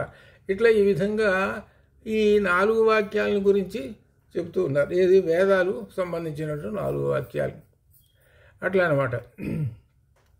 ఇట్లా ఈ విధంగా తెలుసుకోండి అని చెబుతున్నారు. ఇవన్నీ అట్లా తెలుస్తాయి అనేటువంటిది భావం. ఎలా తెలుస్తాయి? అక్కడ కూర్చుంటా తెలుస్తాయా అని అంటే అందుకనే ఏంటంటే గురువు గారిని పట్టుకో, ఆ గురువు గారిని సద్గురువుని పట్టుకో, ఆ జ్ఞానమయమైనటువంటి గురువుని పట్టుకో, ఆ పట్టుకొని తెలుసుకో.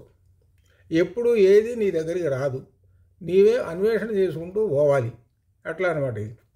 అందుకనే తనకు అవసరమైనటువంటి వాటన్ని కోసమే పోతుంటాడు. సహజంగా అశాశ్వతమైన వస్తువులు తనకు అవసరమైనటువంటి ఎంత దూరమైనా పరిగెత్తుతాడు. శాశ్వతమైనటువంటి వస్తువు తనకు దగ్గరలో ఉన్నా కూడా నిర్లక్ష్యం చేస్తాడు. అదే ఇతనిలో ఉన్నటువంటి అసుర శక్తి. ఇది చాలామంది చూసుకోండి, దగ్గరలో ఉన్నటువంటి శాశ్వత శక్తిని కూడా గమనించలేక తెలుసుకోలేక శాశ్వతాన్ని తెలుసుకోమని చెబుతున్నాడు. అందుకనే నిత్యానిత్య వివేకము, నిత్య అనిత్య, శాశ్వత అశాశ్వత. నిత్యం ఏమిటి? బ్రహ్మము. అలానే నిత్యం అనగా శాశ్వతం. అలానే అశాశ్వతమైనటువంటివి, నశించేటువంటివన్నీ కూడా అశాశ్వతమైనటువంటివే. ఇవన్నీ తెలుసుకోమని చెబుతున్నాడు. ఇట్లా ఈ విధంగా తెలుసుకుంటే అప్పుడు ఈ విశుంగుడు, విశుక్రుడు అనేటువంటి రాక్షసులు నీలో నశించిపోతారు అని చెబుతున్నారు అట్లా అనమాట. కాబట్టి ఇందులో అజ్ఞానం అనేటువంటిది ఉంటుంది. ఈ అజ్ఞానం అనేటువంటి దానికి మొట్టమొదట ఏమిటంటే దీనికో ఏమిటంటే స్వపర భేదాలు ఉంటాయండి. అసలు స్వపర భేదము ఎప్పుడైతే ఉన్నదో వాడిలో అజ్ఞానము బాగా బలిసిపోయింది అని అర్థం.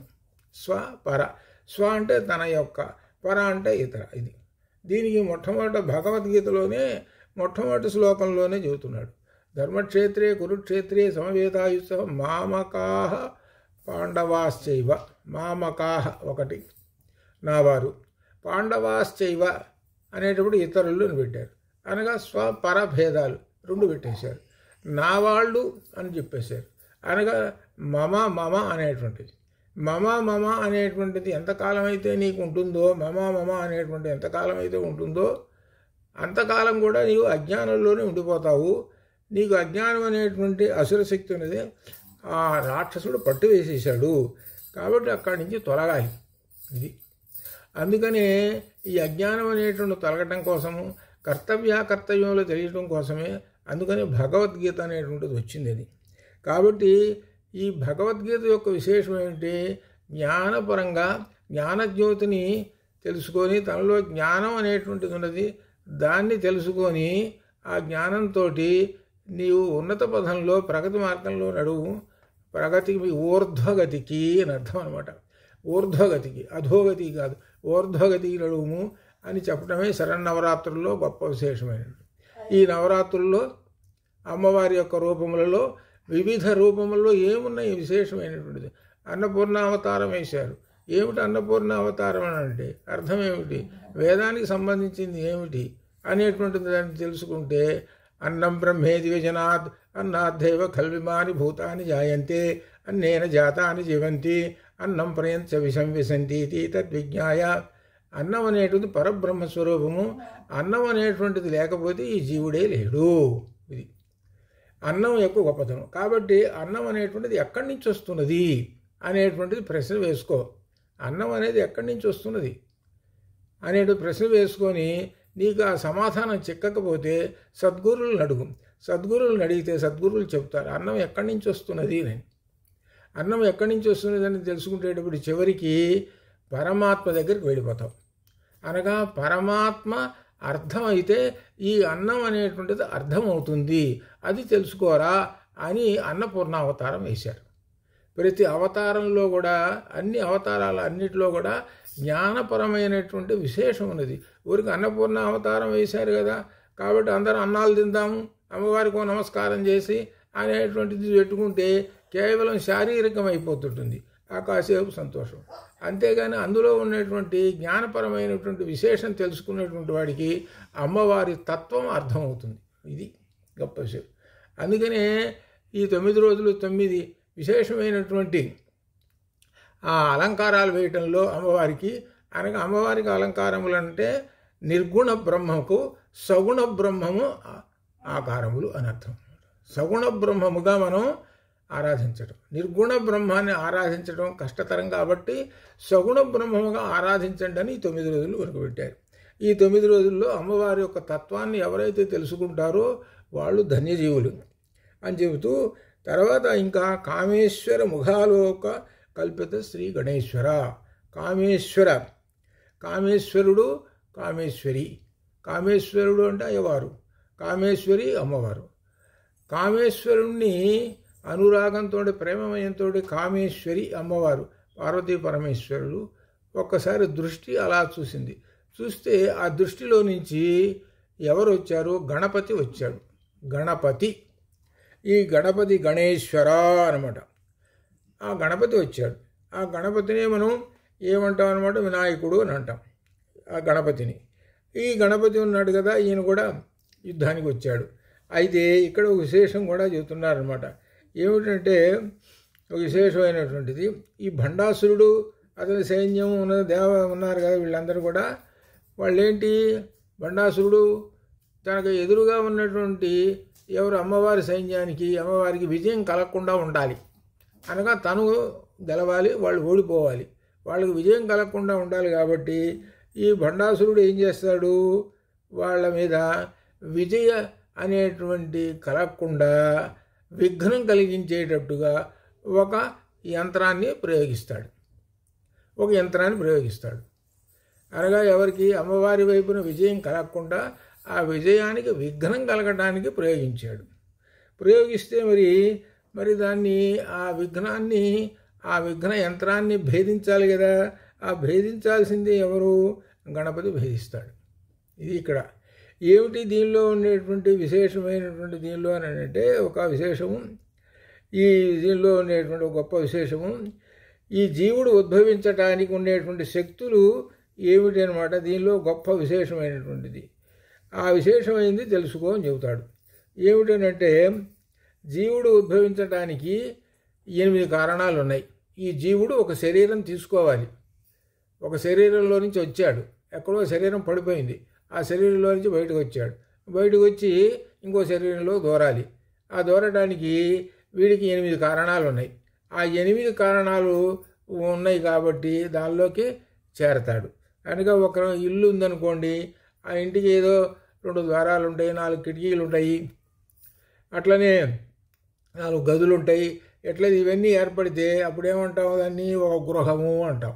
అది అట్లనే మన శరీరం కూడా ఒక గృహము, ఒక శరీరము. అటువంటి ఈ శరీరంలోకి ప్రవేశిస్తాడు ఎవరు? ఈ జీవుడు ప్రవేశిస్తాడు. ఏమిటి ఆ 8 అంటే జ్ఞానేంద్రియాలు ఒక 5, అలానే కర్మేంద్రియాలు 5, ప్రాణపంచకం అంటే 5 పంచప్రాణాలు, అలానే 4 అంతఃకరణ చతుష్టయాలు, అలానే పంచభూతాలు, అలానే కామము, కర్మము, అజ్ఞానము. ఇవి గణాలు. ఇవి మొత్తం కలిపి ఒక కుప్పగా ఉంది. ఎక్కడ ఒక శరీరంలో ఉన్నది. ఆ శరీరం ఉండేటప్పటికి ఈ జీవుడు దానిలో ప్రవేశించాడు. వాడి చుట్టూ ఎవరు ఉన్నాయి? ఇవో వీళ్ళందరూ ఉన్నారు.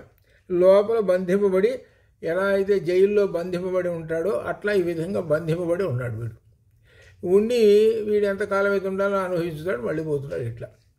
కాబట్టి వీళ్ళందరినీ ఈ తత్వాలు ఏవైతే మనం చెప్పుకుంటూ వచ్చామో, ఈ ఇంద్రియ పంచకాలు, అలానే పంచభూతాలు వీటి చుట్టూ ఉన్నాయి కదా, వీటన్నిటినీ కూడా భేదించుకొని బయటికి రావాలి.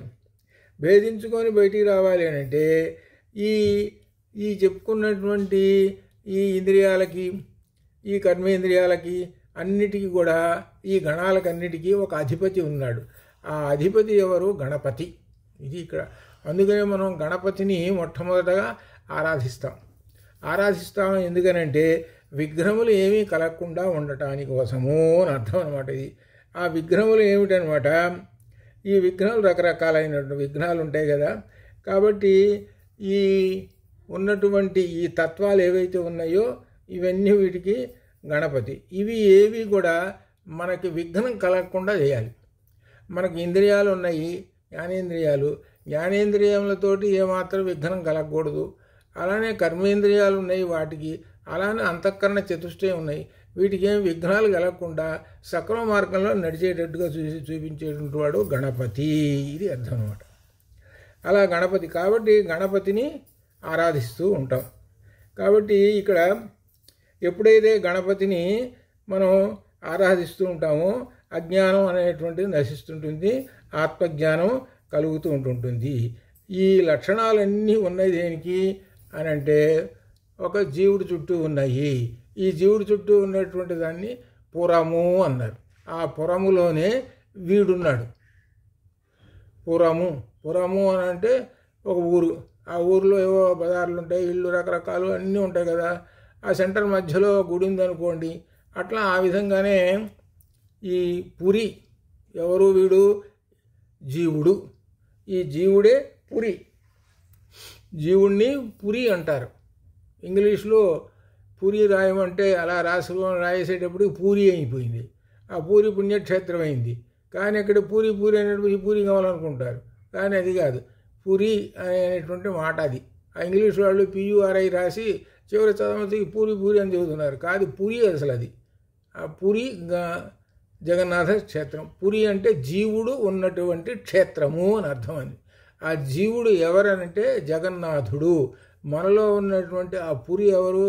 ఆ జీవుడు అంటే జగన్నాథుడు అనగా అర్థం ఏమిటి? పరమాత్మ అని అర్థం. ఆ పరమాత్మను దర్శించుకోండి అని అర్థం. అంతటి అర్థం చెప్పడం కోసము ఈ తత్వాలన్నీ చెప్పారు. కాబట్టి నీలో ఉన్నటువంటి ఈ తత్వాలన్నీ తెలుసుకొని ఈ తత్వాల నుంచి బయటపడుము అని చెబుతున్నారు. అది ఆ బయటపడటానికి గణపతిని ఆరాధించుము అని చెబుతున్నాడు. కాబట్టి జీవత్వమునకు నాశము ఉన్నది, జీవునికి మాత్రము లేదు. జీవుడే దేవుడు. జీవ బ్రహ్మైక్యము అని అంటాం. జీవ బ్రహ్మైక్యము, జీవుడే బ్రహ్మమై ఏకము అవుతాడు. అది కాబట్టి జీవుడు. అట్లనే నారాయణుడు మంత్రం ఉపదేశంలో కూడా జీవుడే నారాయణుడు. మనలో ఉన్నటువంటి ఆ జీవుడు అనగా ఆ జీవుడే ఆ పరమాత్మయే నారాయణుడు, ఆ పరమాత్మయే ఈశ్వరుడు, ఆ పరమాత్మయే పరమేశ్వరుడు, పరమశివుడు, పలు పేర్లు అట్లా. కాబట్టి ఆ నారాయణుడిని తెలుసుకోవడం కోసము వీళ్ళ చుట్టూ ఉన్నటువంటి ఈ తత్వాలు అయితే ఎన్నైతే ఉన్నాయో మనం చెప్పుకున్న తత్వాలు, ఇప్పుడు ఈ తత్వాలన్నీ కూడా 8 రకములైనటువంటి ఈ పురం ఉన్నదే అది నశించినప్పుడే అర్థం అన్నమాట. అందుకని భండాసురుడు ఈ పురం మొత్తాన్ని ఆక్రమించేసేసాడు. భండాసురుడు ఈ పురం మొత్తాన్ని ఆక్రమించాడంటే అర్థం ఏమిటి? ఇంద్రియాలను ఆక్రమించేశాడు, 11 ఇంద్రియాలని ఆక్రమించేసేసాడు. అనగా 11 ఇంద్రియములు తాను చెప్పినట్టుగానే నడుస్తాయి, అనగా అజ్ఞానంతో నడుస్తాయి అని అర్థం. అది ఈ పురం మొత్తాన్ని కొట్టేసేసాడు వాడు. కాబట్టి అప్పుడు ఈ జీవుడు ఏం చేస్తాడు? పాపం లోపల కూర్చొని ఇంత చుట్టూ అజ్ఞానం అనేటువంటి వాడు ఉన్నాడు, కాబట్టి వాడు వెళ్ళిపోవాలి ఎట్లా అనేటువంటిది అనుకున్నప్పుడు, అప్పుడు అమ్మవారిని ఆశ్రయిస్తున్నప్పుడు అప్పుడు అమ్మవారు ఆమె యుద్ధానికి వస్తున్నది. ఆ యుద్ధానికి వచ్చేటప్పుడు ఆమె శ్రీచక్రం అనే రథాన్ని తీసుకున్నది. తన మంత్రులు వాళ్ళు వీళ్ళందరూ కలిసి వచ్చేసేసి ఆ భండాసురుడు అనేటువంటి రాక్షసుని వధించారు. అనగా భండాసురుడు అనేటువంటి అజ్ఞాన శక్తిని, అసుర శక్తిని నశింపజేశారు. దాన్నే మహిషాసురుడు, ఇంకొక పేరు మహిషాసురమర్దిని అని కూడా మనకు వస్తుంటుంది కదా. మహిష అసుర, మహిష అనేటువంటిది అసుర శక్తి. ఆ అసుర శక్తి ఉన్నది చూశారు, చాలా భయంకరమైనటువంటిది. ఇంకొక మాట చెప్పాలంటే మహిషాసురుడు అని అంటే మూర్ఘత్వము, అజ్ఞానము నాకు మారు పేర్లు. అవి ఎప్పుడైతే మూర్ఘత్వము, అజ్ఞానం అనేటువంటిది నశిస్తాయో అప్పుడు ఆ స్వస్వరూపం తెలుస్తూ ఉంటుంది. అదే గొప్ప విశేషమైనటువంటిది. అది తెలుసుకోమని చెప్తున్నారు అన్నమాట. అట్లా తెలుసుకోమని చెబుతూ ఇంకా మహాగణేశ నిర్భిన్న విఘ్నయంత్ర ప్రకర్షిత, మహాగణేశ నిర్భిన్న. ఈ గణేశులు గారు వచ్చేసారు కదా, అయ్యవారు అమ్మవారి యొక్క చూపుల వలనే ఈ గణేశ్వరుడు వచ్చాడు కదా గణపతి. ఆ గణపతి ఏం చేశాడు? విఘ్నయంత్ర, వాడు భండాసురుడు ప్రయోగించినటువంటి ఆ విఘ్నయంత్రాన్ని పగలగొట్టేసేసాడు. ఆ పగలగొట్టేసేసాడంటే అర్థం ఏమిటి? విఘ్నములు కలుగవు అని అర్థం. ఏం కలుగుతాయి? జయములు కలుగుతాయి అని అర్థం అనమాట. ఎట్లా అనమాట. కాబట్టి జయ విఘ్న యంత్రాన్ని పగలగొట్టేసేసాడు. ఎవరిది ప్రయోగించింది? ఆ భండాసురుడిది. కాబట్టి ఎవరైతే గణపతిని ఆరాధిస్తూ ఉంటుంటారో వాళ్ళకి ఆ విఘ్నములు కలగవు అని అర్థం అన్నమాట. అనగా గణపతిని. మరి గణపతి ఎవరయ్యానంటే సాక్షాత్తుగా అమ్మవారి యొక్క శక్తియే ఇక్కడ విశేషం. అయ్యవారు ప్లస్ అమ్మవారు కలిసినటువంటి ఏకరూపమైనటువంటి శక్తియే గణపతి. ఇది అర్థం అన్నమాట. ఇది ఆ గణపతి అన్నమాట. ఇట్లా ఈ విధంగా ఆ గణపతి నుండి అనేక వేల మంది సైన్యం ఉద్భవించి విశుక్రుని సైన్యాన్ని కూడా నాశనం చేసేశారు. అనగా ఇంతటి అర్థం ఏమిటి? జీవుల్లో ఉండేటువంటి అజ్ఞానం అనేటువంటి శక్తిని హరించి వేసేశారు అని చెబుతున్నారు అన్నమాట. ఇది అట్లా క్రమక్రమంగా గణపతిని ఆరాధించడం వలన ఈ పురి అష్టకం ఉన్నది కదా, ఈ జీవుడి చుట్టూ ఉన్నటువంటి పురి అష్టకము, ఏవైతే ఈ పంచభూతాలు, అలానే పంచప్రాణాలు, అలానే అంతఃకరణ చతుష్టయము, ఇట్లా ఇవన్నీ ఉన్నాయి కదా చుట్టూ, ఇవన్నీ కూడా నశించిపోయి చివరికి ఆ జీవుని చుట్టూ నశించిపోయి జీవునిలో ఉండేటువంటి ఆత్మ, జీవాత్మ, ఆ జీవాత్మలో ఉండే ఆత్మ తన స్వస్వరూపమును తెలుసుకుంటుంది. ఓహో నేనే పరమాత్మను, ఆత్మయే పరమాత్మ అని తెలుసుకొని ఏకమేవాద్వితీయం బ్రహ్మ అనేటువంటి దాన్ని తెలుసుకుంటాడు అని చెబుతున్నారు. అలానే ఇంకా విశేషంగా భండాసురేంద్ర నిర్ముక్త శస్త్ర ప్రత్యస్త్ర వర్షిణి కొన్ని విధానాలు చెబుతున్నారు. దీనిలో ఏమిటంటే ఆప్షన్స్ ఇస్తున్నారు. ఇక్కడ దీనిలో జాగ్రత్తగా గమనిస్తే విశేషం ఏమిటంటే బాలామంత్రాన్ని ఉపాసించు, అదొక పద్ధతి అసుర శక్తి నశించడానికి. గణపతిని ఉపాసించుము, అదొక పద్ధతి అసుర శక్తిని నశిస్తుంటుంది. శ్యామలాదేవిని ఉపాసించుము, శ్యామలాదేవి అన్నా సరస్వతి అన్నా శారద అన్నా ఒకటే. ఆ అమ్మవారిని ఉపాసిస్తూ అసుర శక్తి నశిస్తుంటుంది. ఇంకా విశేషంగా ఏం చెప్పాలి అని అంటే అసలు అమ్మవారినే ఉపాసిస్తే ఇంకా చెప్పే పనే లేదు. కాబట్టి ఇన్ని ఆప్షన్స్ ఉన్నాయి దీనిలో. కాబట్టి నీవు శ్యామలాదేవిని ఉపాసించావనుకోండి అజ్ఞానశక్తి నశిస్తుంది అట్లనే ఆ గణపతి అనేటువంటిది కూడా పంచాయతంలో ఉన్నటువంటి గణపతి అదే విశేషమైనటువంటిది. ఆ గణపతిని ఆరాధిస్తే ఇట్లా ఈ విధంగా చెప్పుకుంటూ వస్తున్నారు. ఇంకా తిథిమండల దేవతలు ఉన్నారు. తిథిమండల దేవతల్ని ఒక్కొక్క రోజు ఒక తిథిమండల దేవత ఉంటుంది. ఆ క్రమంగా నీవు ఒక్కొక్క రోజున ఆ తిథిమండల దేవతని ఆ బీజాక్షరాలతోటి ఉపాసన చేసుకుంటే కామేశ్వరి, భగమాలిని, నిత్యకన్యే, భేరుండే, అగ్నివాసిని అని ఈ విధంగా ఉన్నాయి కదా. వాటిని అలా ఉపాసన చేసుకున్నా నీకు అజ్ఞానం అనేటువంటి నశిస్తుంటుంది. ఇన్ని ఆప్షన్స్ వ్యాసుల వారు ఈ మన లలితా రహస్య సహస్రనామాల్లో చెప్పుకుంటూ వస్తున్నారు. ఇట్లా చెప్పుకుంటూ వస్తూ ఇంకా విశేషంగా ఇంకొకటి విశేషంగా చెబుతున్నాడు. భండాసురుడు ఇంకా చనిపోలేదు, వాడు అసురశక్తి ఇంకా ఉన్నాడు భండాసురుడు. భండాసురేంద్ర నిర్ముక్త శస్త్ర ప్రత్యస్త్ర వర్షిణి. ఇక భండాసురుడు అమ్మవారికి యుద్ధం జరుగుతున్నది. ఏమిటి ఇక్కడ యుద్ధం? ఇక్కడ బయటికే పైగా యుద్ధం అని అంటారు, కానీ ఇక్కడ ఒక విశేషం. ఈ భండాసురుడు ఏం ప్రయోగిస్తున్నాడు, ఆ ప్రయోగించిన దానికి ప్రత్యస్త్రం అమ్మవారు ఏం ప్రయోగిస్తున్నది అనేటువంటిది మనకు యుద్ధాల్లో మనకు కనపడుతుంటుంది. భారత యుద్ధంలో కానీ రామాయణంలో కానీ ఎట్లా అగ్నిబాణం వేస్తే వరుణబాణం వేస్తాడు, అలానే సర్పబాణం వేస్తే గారుడ బాణం వేస్తాడు, దానికి వ్యతిరేకంగా అట్లా ఈ విధంగా మనకు ఈ పురాణాల్లో వీటిలో ఉన్నది. అట్లనే ఇక్కడ కూడా ఏం జరుగుతున్నది అంటే చాలా గొప్ప విశేషం. దీనిలో కూడా ఒక్కొక్క అస్త్రం ప్రయోగిస్తుంటే భండాసురుడు ప్రయోగించే అస్త్రాలన్నీ రాక్షస అస్త్రాలు కదా ప్రయోగించేది. ఇప్పుడు ఒక ఉదాహరణగా చూస్తుంటే మొట్టమొదట వాడు ప్రయోగించినటువంటి అస్త్రం ఏమిటంటే అంధతమిశాస్త్రము. అంధతామిష, అంధ అంటే చీకటి, అంధతామిషం అంటే చీకటి అనగా ఈ గుడ్డితనమే చీకటి అనగా అర్థం ఏంటి, అజ్ఞానం అనే చీకటి అనేటువంటి అస్త్రాన్ని ప్రయోగించాడు. అది అజ్ఞానం అనే చీకటి అనే అస్త్రాన్ని ప్రయోగించాడు. ఎవరి మీద ప్రయోగించాడు? అమ్మవారి మీద ప్రయోగించాడు. అంటే మన మీద మనకు అసురశక్తి అజ్ఞానం అనేటువంటి ఒక అస్త్రాన్ని ప్రయోగించాడు కనుక ఆ అజ్ఞానంతో పట్టుకొని తిరుగుతూ ఉంటుంటామని అర్థం.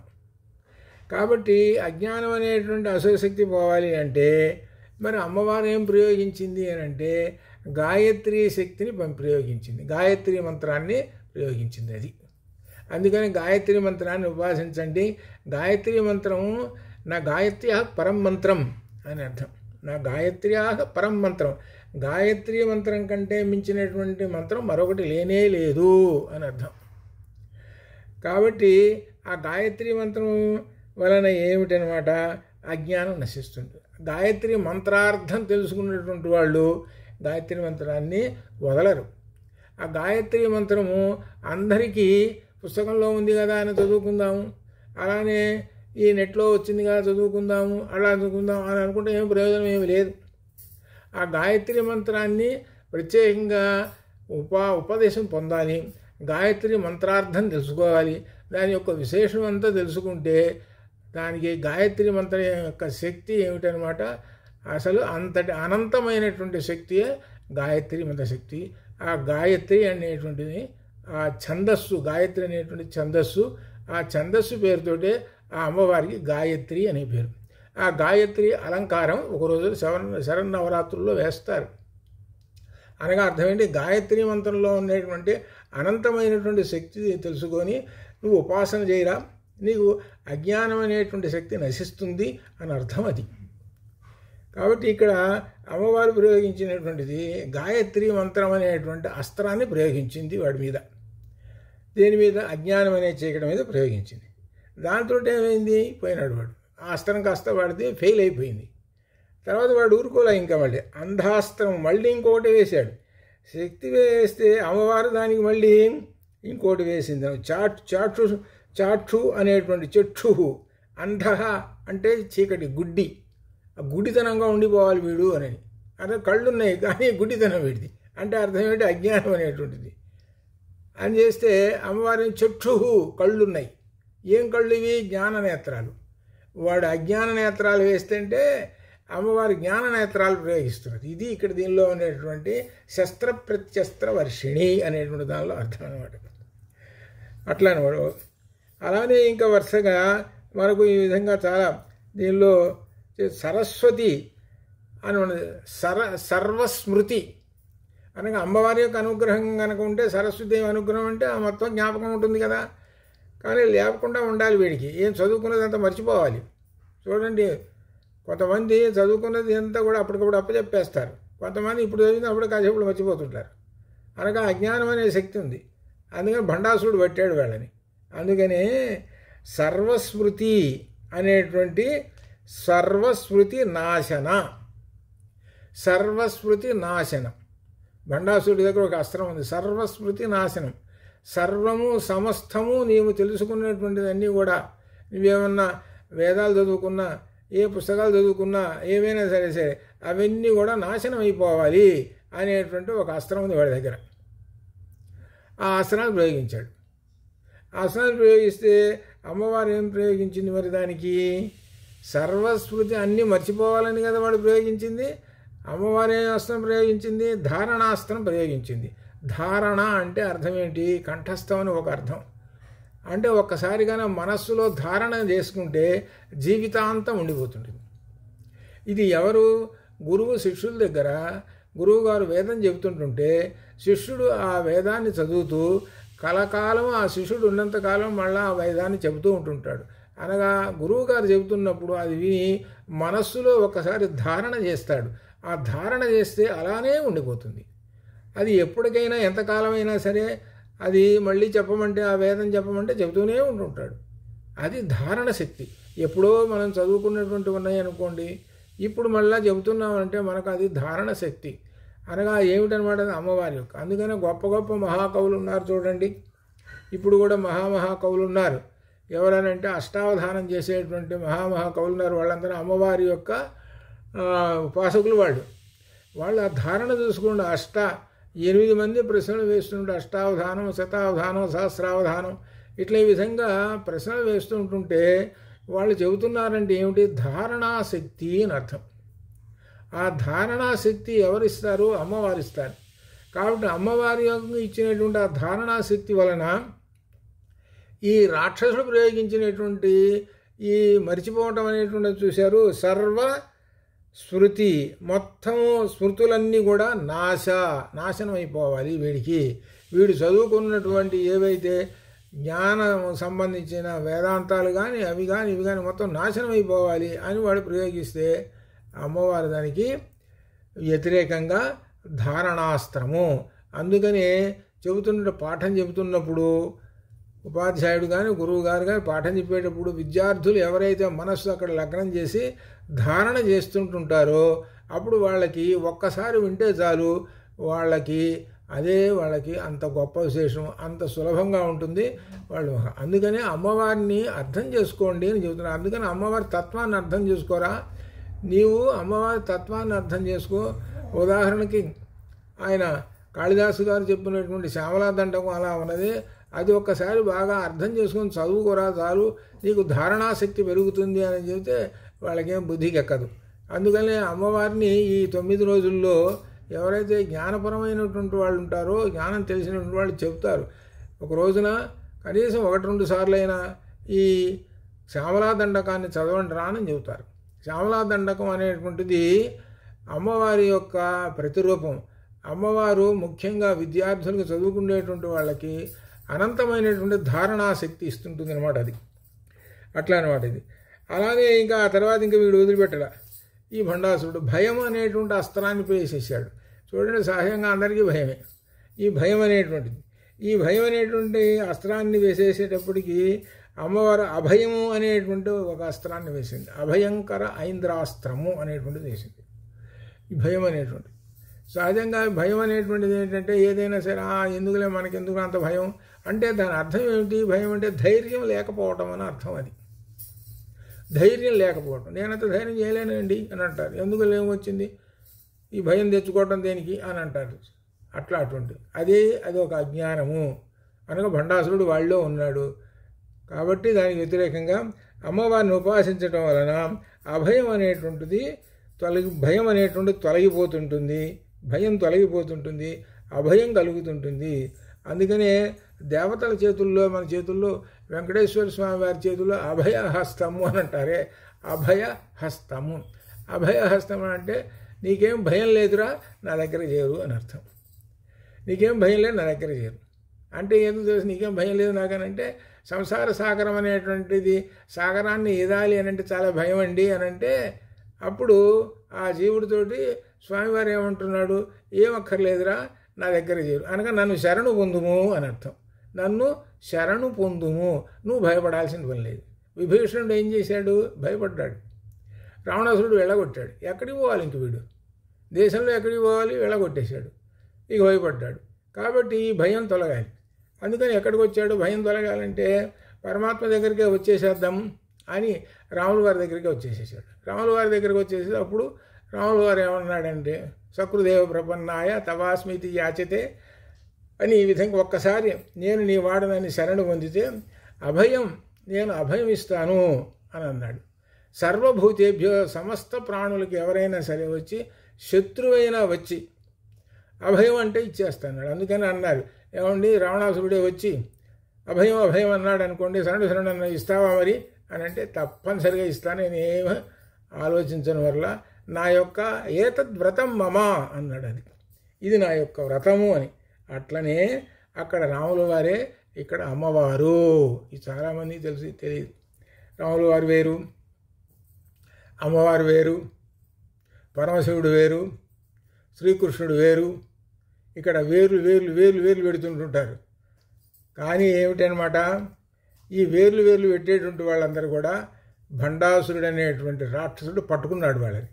ఏమిటనమాట, ఇవన్నీ ఒకటే, అనగా పరమాత్మ ఒక్కటే. ఆ పరమాత్మ యొక్క వివిధ రూపములలో చెప్పేదంతా ఒక్కటే, అద్వైత బ్రహ్మమే చెప్పేది. ఆ రూపములలో ఉన్న జ్ఞానం అంతా తెలుసుకుంటే ఆ అజ్ఞానం అనేటువంటి తొలగుతుంటుంది. పరమాత్మ యొక్క వివిధ రూపములే. అదే మనకు భగవద్గీతలో విష్ణు సహస్రనామాల్లో వచ్చినటువంటి 11వ అధ్యాయంలో భగవద్గీతలో విశ్వరూప సందర్శనం 11వ అధ్యాయంలో వచ్చినటువంటిది.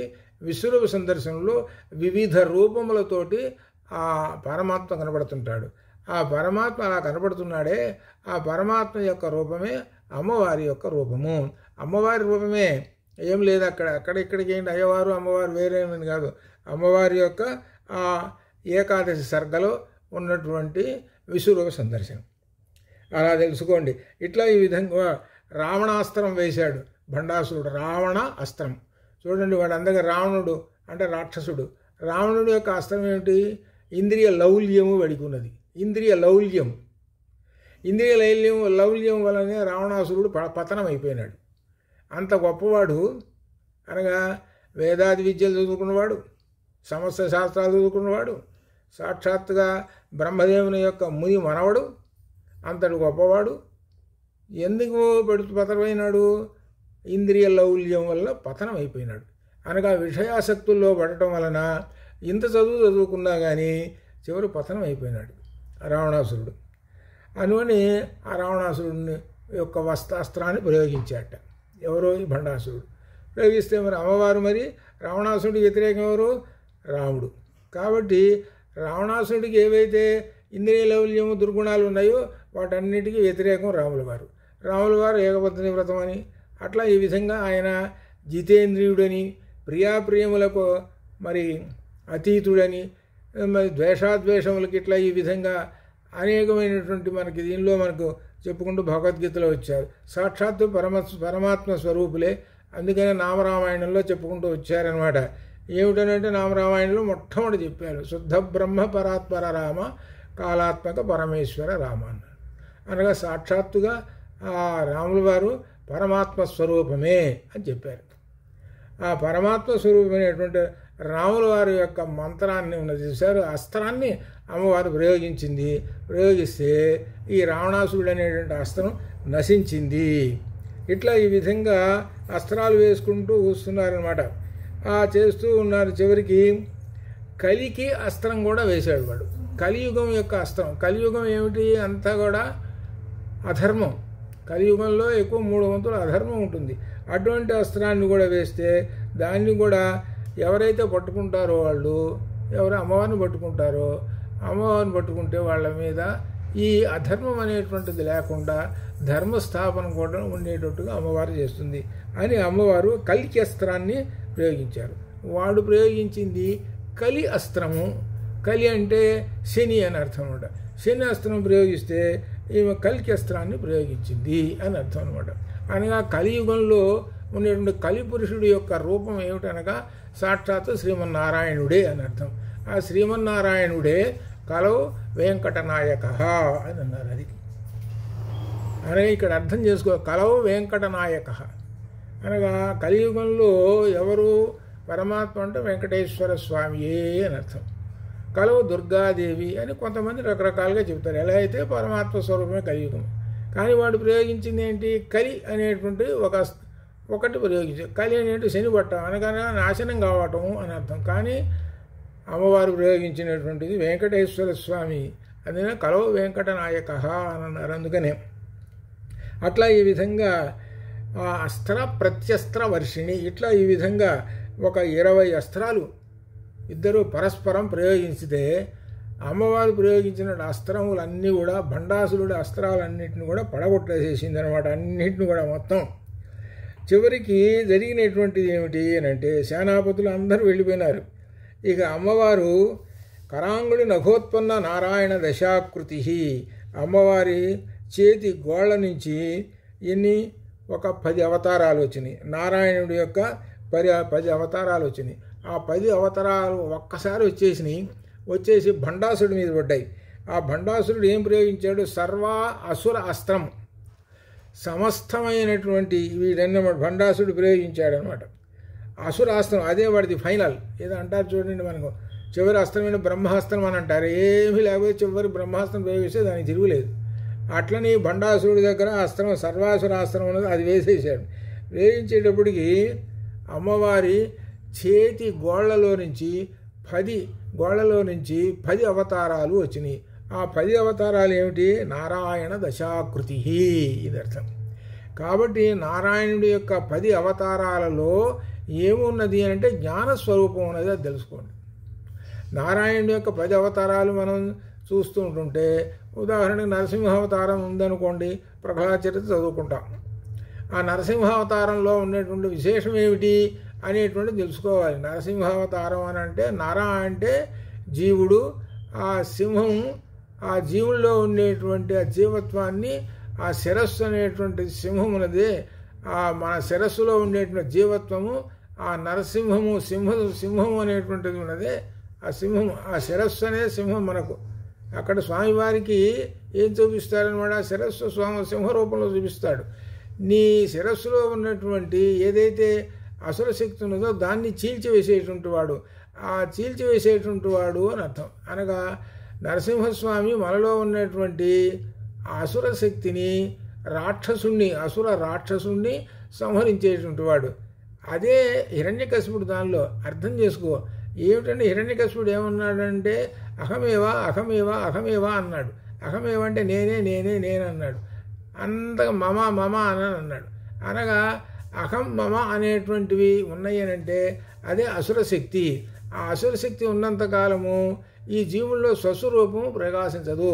అందువలన ఆ అసురశక్తిని చీల్చి చెండాడాలి. అనగా అసురుడు, ఆ అసురుడిని చంపడం కోసము సింహము, అసురుడు అనేటువంటి గజమే అనుకోండి, ఆ దాన్ని సంహరించాలి అని అంటే మరలా కేసరి కావాలి, ఆ సింహం కావాలి.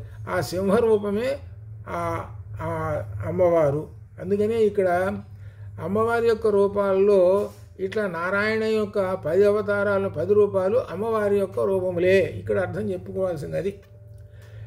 కాబట్టి ఆ నరసింహావతారంలో గొప్ప విశేషం ఏంటంటే జీవుల్లో ఉండేటువంటి ఆ జీవత్వాన్ని పోగొట్టేసి అసురశక్తిని పోగొట్టేసి స్వస్వరూపం తెలియపరచడమే, ఆ అసురశక్తిని నాశనం చేయటమే సింహం మాదిరిగా విజృంభించుతాడు ఆ నరసింహస్వామి. అది అర్థం అన్నమాట. అట్లా ఆ విధంగా 10 అవతారాలు అర్థం చేసుకోండి. 10 అవతారాల్లో జ్ఞానపరమైనటువంటి ఉన్నాయి. వాడు ప్రయోగించిన భండాసురుడు ఏం ప్రయోగించాడు? సర్వాసుర సమస్త అసురుల్ని మొత్తం ఎంతమంది తన దగ్గర అయితే ఉన్నారు అసుర శక్తులు, మహిషాసురుడు, అలానే మీకు అసురులు ఉన్నారుగా చాలామంది పురాణాల్లో వచ్చారు. రక్తబీజుడు, అనేక మంది ఉన్నారు. సుందోపసుందులు, రకరకాల ఎంతమంది ఉన్నారో చెప్పలేం. వాళ్ళందరి యొక్క శక్తులన్నీ వాడి దగ్గర ఉన్నాయి. కట్టకట్టుకుని మొత్తాన్ని ఒక్కసారి వేసేశాడు, అమ్మవారి మీద వేసేశాడు. అసుర శక్తులన్నీ కూడా వేసేస్తే అమ్మవారు ఏం చేసింది? ఒక్కసారి ఏం ప్రయోగించలే. ఈసారి అమ్మవారి చేతి గోళ్లల్లో నుంచి 10 అవతారాలు బయటకు వచ్చేసినాయి ఒక్కసారి. రామావతారం వచ్చింది, రావణాసురుడిని సంహరించింది. కృష్ణావతారం వచ్చింది, శిశువాల దంతభక్తులు వీళ్ళని సంహరించింది. అట్లా వామనావతారం వచ్చింది, బలిచక్రవర్తిని కిందకి పంపించేసేసింది. మత్స్యావతారం వచ్చింది, సోమకుడనే రాక్షసుని సంహరించి వేదాలను రక్షించింది.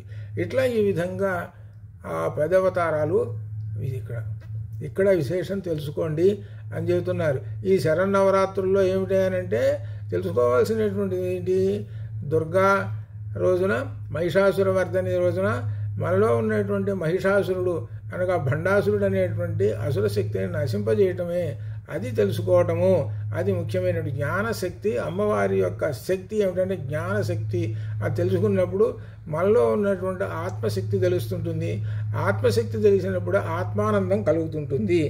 అది విశేషంగా చెబుతూ కరాంగుళి నఖోత్పన్న నారాయణ దశాకృతి అని చెబుతున్నాడు. అట్లా జీవుల్లో ఉండేటువంటి అవస్థలన్నీ కూడా జాగ్రత్త అవస్థ, స్వప్నావస్థ, సుషుప్తి అవస్థ, ఈ అవస్థలన్నీ కూడా పోతాయి. జీవుడికి ఉన్నటువంటి అవస్థలన్నీ ఎప్పుడైతే పోతాయో అప్పుడు తురీ అవస్థ అనేటువంటి దానిలో బ్రహ్మానందం ఉంటుంది. ఆ బ్రహ్మానందాన్ని పొందుతాడు అని చెప్పాడు. అది కాబట్టి ఆ విధంగా చేసుకోండి అని చెప్తూ చివరికి అమ్మవారు ఆ భండాసురుడి మీద మహాపాశుపతాస్త్రాగ్నిదగ్ధాసుర సైనిక ఆ మహాపాశుపతాస్త్రాన్ని ప్రయోగించేటప్పటికీ భండాసురుని సేనలు మొత్తం అన్నీ నశించాయి.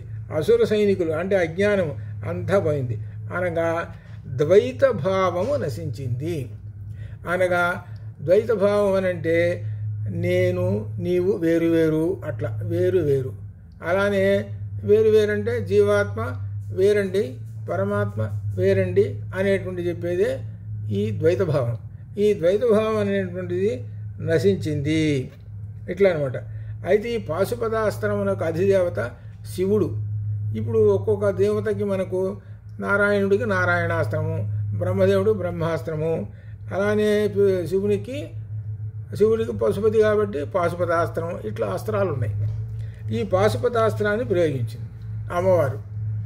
పాశుపతాస్త్రం ఎవరు? శివునిది. శివుడు అంటే తనే కదా. అది ఏమిటి పాశుపతాస్త్రం అంటే అసలు అర్థం ఏమిటి? పశుపతి, పశువులకు పతి. పశువు అంటే అర్థం ఏంటి? పాశం చేత బంధింపబడినటువంటిది అని అర్థం అనమాట. అర్థం పశుపతి అనే పశువు అంటే అర్థం. ఆ పశువులకన్నిటికీ నాయకుడు అని అర్థం అనమాట. ఆ పశువులన్నిటిని కూడా బంధించి తన దగ్గర కూర్చోబెట్టుకుంటాడు. ఆ కూర్చోబెట్టుకుని నాయకుడు ఒక్కొక్క పశువుకి జ్ఞానం చెబుతుంటాడు. చెప్పి ఒక్కొక్క పశువుకి జ్ఞానం చెప్పి వాడి జ్ఞానం రాగానే నువ్వు వెళ్ళిపోరా, నువ్వు పరమాత్మ ఐక్యమైపో, అట్లా ఒక్కొక్క పశువుకి. అనగా అజ్ఞానం ఉన్నంతకాలం వీడు పశువు. అజ్ఞానం నశించగానే స్వస్వరూపం తెలుసుకోగానే తనలో ఆ పరమాత్మలోనే ఆ శివుల్లోనే ఐక్యమైపోతాడు. కాబట్టి పాశం చేత బంధించి ఆ ఈశ్వరుడు పాశం చేత బంధించి జీవుడిని తన దగ్గర కూర్చోబెట్టుకొని జ్ఞానాన్ని ఉపదేశిస్తాడు అని అర్థం అన్నమాట. పాశం అనేది అందుకని అమ్మవారి చేతిలో పాశము అనేటువంటిది ఉన్నది. అది కాబట్టి చివరికి అమ్మవారు ఏం ప్రయోగించింది? పాశుపతాస్త్రం ప్రయోగించింది. ఆ పాశుపతాస్త్రం ప్రయోగించిందంటే అర్థము మనలో ఉన్నటువంటి ఈ పశుభావము అని అర్థం. ఏమిటి పశుభావము? పశుభావములు ఏమిటి?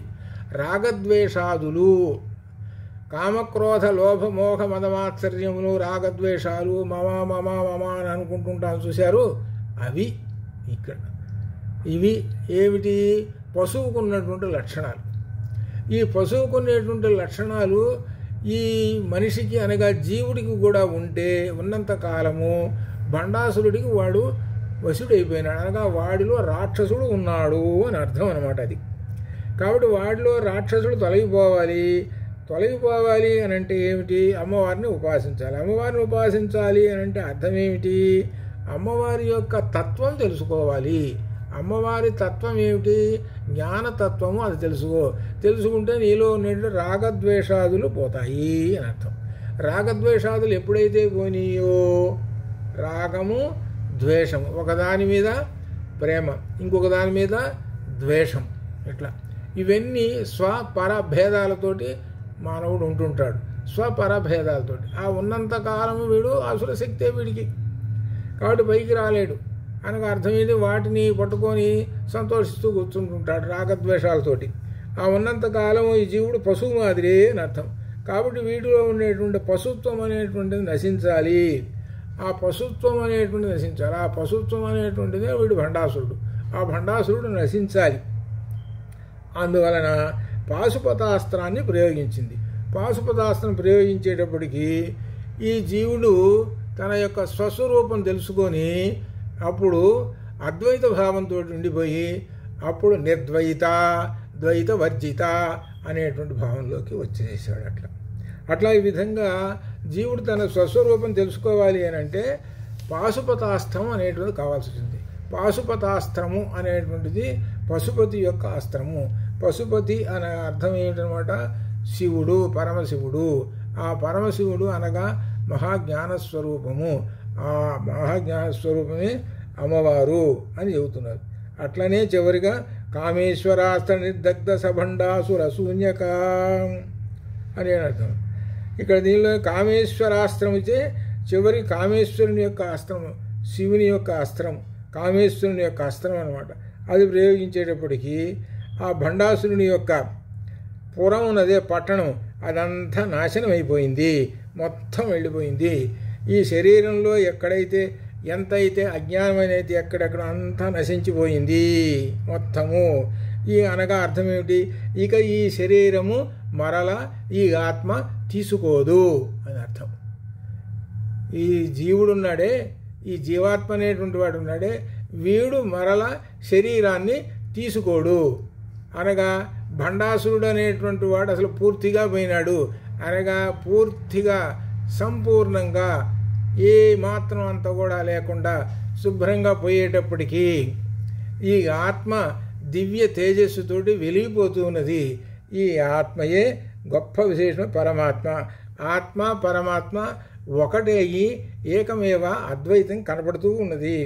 ఇక్కడ విశేషం చివరికి ఏమిటనమాట చెప్పుకుంటూ వచ్చింది ఏమిటనమాట? కామేశ్వరాస్త్ర నిర్దగ్ధ.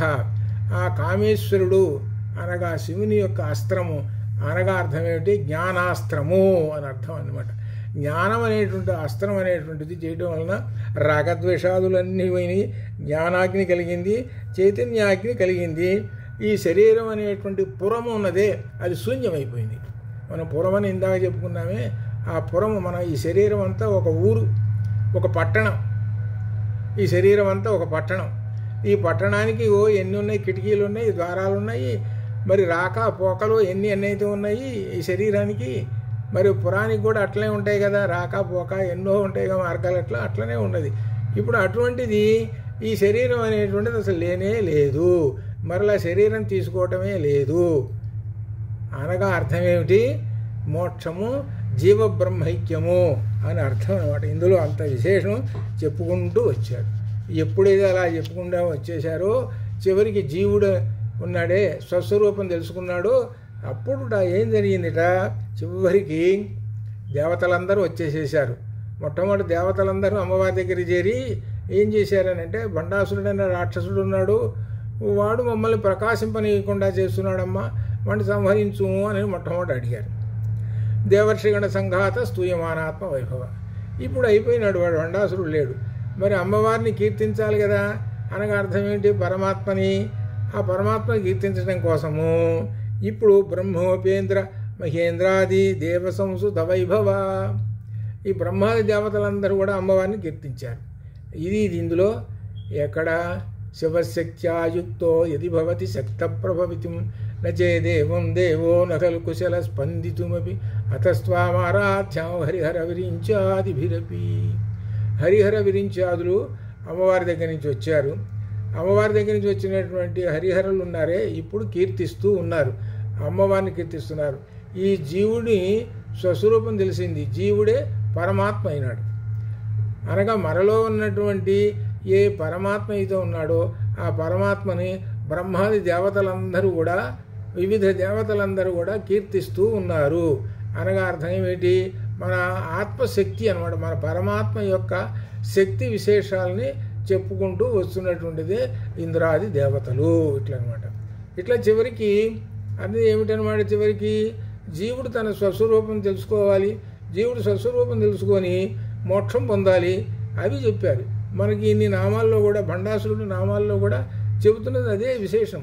ఈ మోక్షం అనే చతుర్విధ పురుషార్థాల్లో నాలుగోదైనటువంటిది పురుషార్థం. అమ్మవారిని ఉపాసించున్నటువంటి వాళ్ళకి అమ్మవారికి తెలుసు వీడికి ఏమి ఇవ్వాలి, మోక్షం ఇవ్వాలనా లేకపోతే ఏమైనా సంపదలు ఇవ్వాలనా అనేటువంటిది తెలుస్తుంది అమ్మవారికి. కాబట్టి అమ్మవారు ఏది ఇవ్వాలనో ఈ ఉపాసకుడికి అది ఇస్తుంది. ఇచ్చి ఏ సందర్భంలో ఇవ్వాలో అవన్నీ అమ్మవారికి తెలుసు. అందుకని అనన్యా చింతయంత్వమా ఏదైనా పరిపాసతే తేషా నిత్యాభియుక్తాన యోగక్షేమం వహామ్యహం అని చెప్పింది. అందుకనే కాబట్టి అమ్మవారిని ఈ 9 రోజులు ఎవరైతే జ్ఞానపరంగా అర్థం చేసుకుంటూ ఈ వివిధ రూపములని మనం చెప్పుకుంటాం. అన్నపూర్ణ రూపం ఒకటి, అట్లానే అన్నపూర్ణ రూపం, గాయత్రి రూపం, సరస్వతి రూపం, మహాలక్ష్మి రూపం, ఇట్లా ఈ విధంగా రూపాలని మనం దర్శనం చేసుకుంటూ అమ్మవారిని కీర్తిస్తూ స్తుతిస్తూ వివిధ దీనికి ప్రసాదాలు కూడా, ఆ ప్రసాదాల్లో కూడా చాలా వివిధమైన విశేషాలు ఉన్నాయి. ఒక్కో రోజు ఒక్కొక్క ప్రసాదం ఏమిటో దానిలో గొప్ప విశేషం ఉన్నది ఆ ప్రసాదాల్లో. అవి అన్నీ కూడా తెలుసుకొని చేసుకుంటే మనలో అజ్ఞానం అనేటువంటిది నశించి జ్ఞాన ప్రకాశం అవుతుంటుంది. ఆ జ్ఞాన ప్రకాశం అయినప్పుడే అమ్మవారి యొక్క సంపూర్ణమైనటువంటి అనుగ్రహం మనకు లభిస్తుంది. కాబట్టి అందరూ కూడా ఈ 9 రోజులు కూడా అందరూ అమ్మవారిని సేవించుకుంటూ శుభ్రంగా చాలా చక్కగా ఆనందమయంతో అమ్మవారి యొక్క రూపాలను దర్శనం చేసుకుంటూ శరన్నవరాత్రుల సందర్భంగా మీకు అందరికీ కూడా శతాయుహు అనగా పూర్తిగా శతాయుహు జీవించాలని ఆనందామృతాలతోటి దీవిస్తూ శుభం భవతు. ఓం పూర్ణమదః పూర్ణమిదం పూర్ణాత్ పూర్ణముదచ్యతే పూర్ణస్య పూర్ణమాదాయ పూర్ణమేవావశిష్యతే. అసతో మా సద్గమయ తమసో మా జ్యోతిర్గమయ మృత్యోర్మా అమృతంగమయ. ఓం శాంతి శాంతి శాంతి. శుభం భూయాత్.